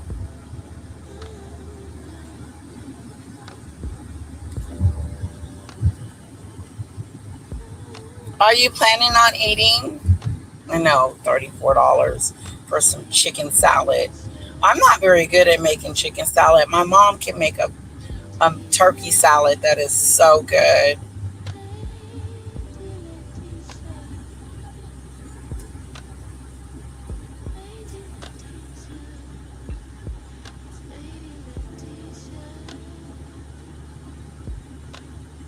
She said, I can get you one from in the back. I want to say, no, leave that back there.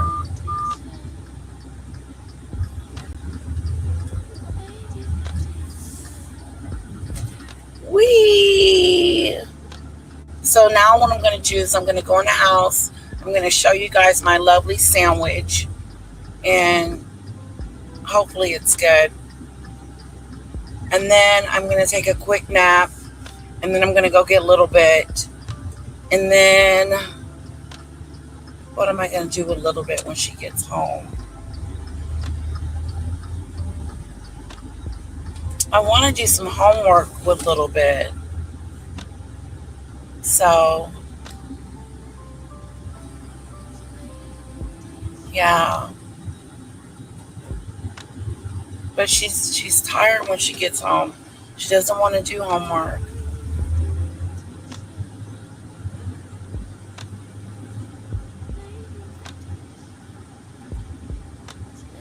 Okay, I'm almost home, guys. That wasn't that far, was it? Up the street, round the block, up the street, and round the block.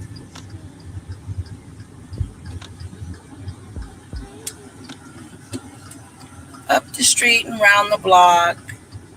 We made it! Yes! Yes, yes, yes, yes.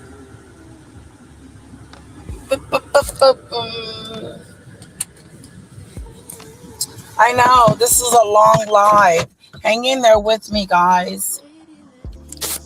I think we're going to have a fun week this week with everything that's going on. So we're going to make it happen. I know the Virginia one is going to be so sad for me, learning what actually happened, because I've never watched it. This will be my first time.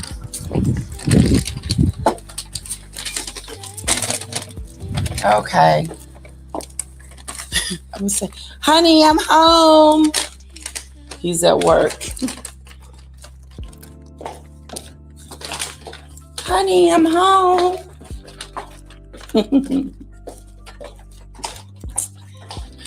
All right.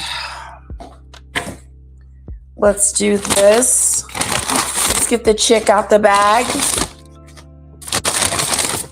Okay, let's put the chick in the refrigerator.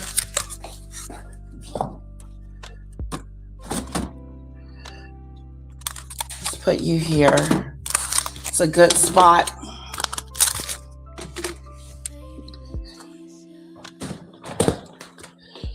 All right, let me wash my hands. Whoa, whoa, whoa. Wash my baby in the treetop. When the wind blows, the cradle will rock. All right, guys. I'm going to show you my sandwich. I like turkey too. It's good. The turkey salad. This is only chicken. They only had chicken, which is good because I probably would have got the turkey too. All right. Let's see what this sandwich looks like, guys. See if it's worth $10.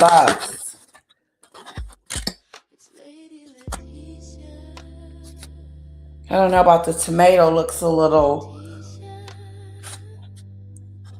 frozen. Here's the sandwich.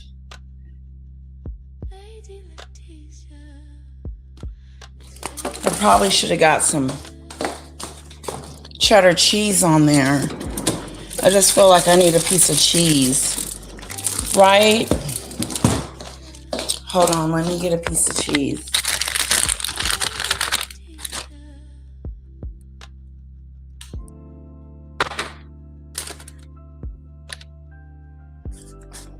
All right.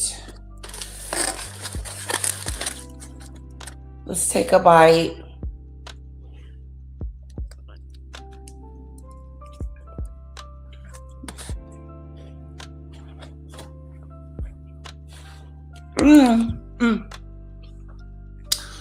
It's delicious. Thank you guys for going with me.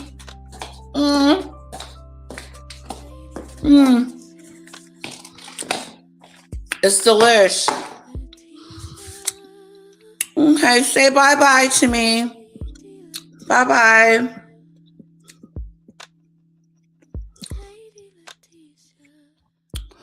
Have a good one, guys. Love you.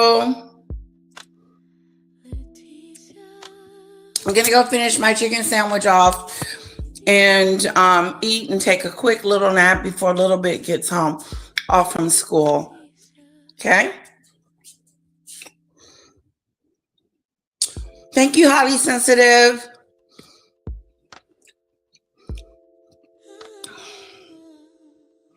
Okay, I'm looking for the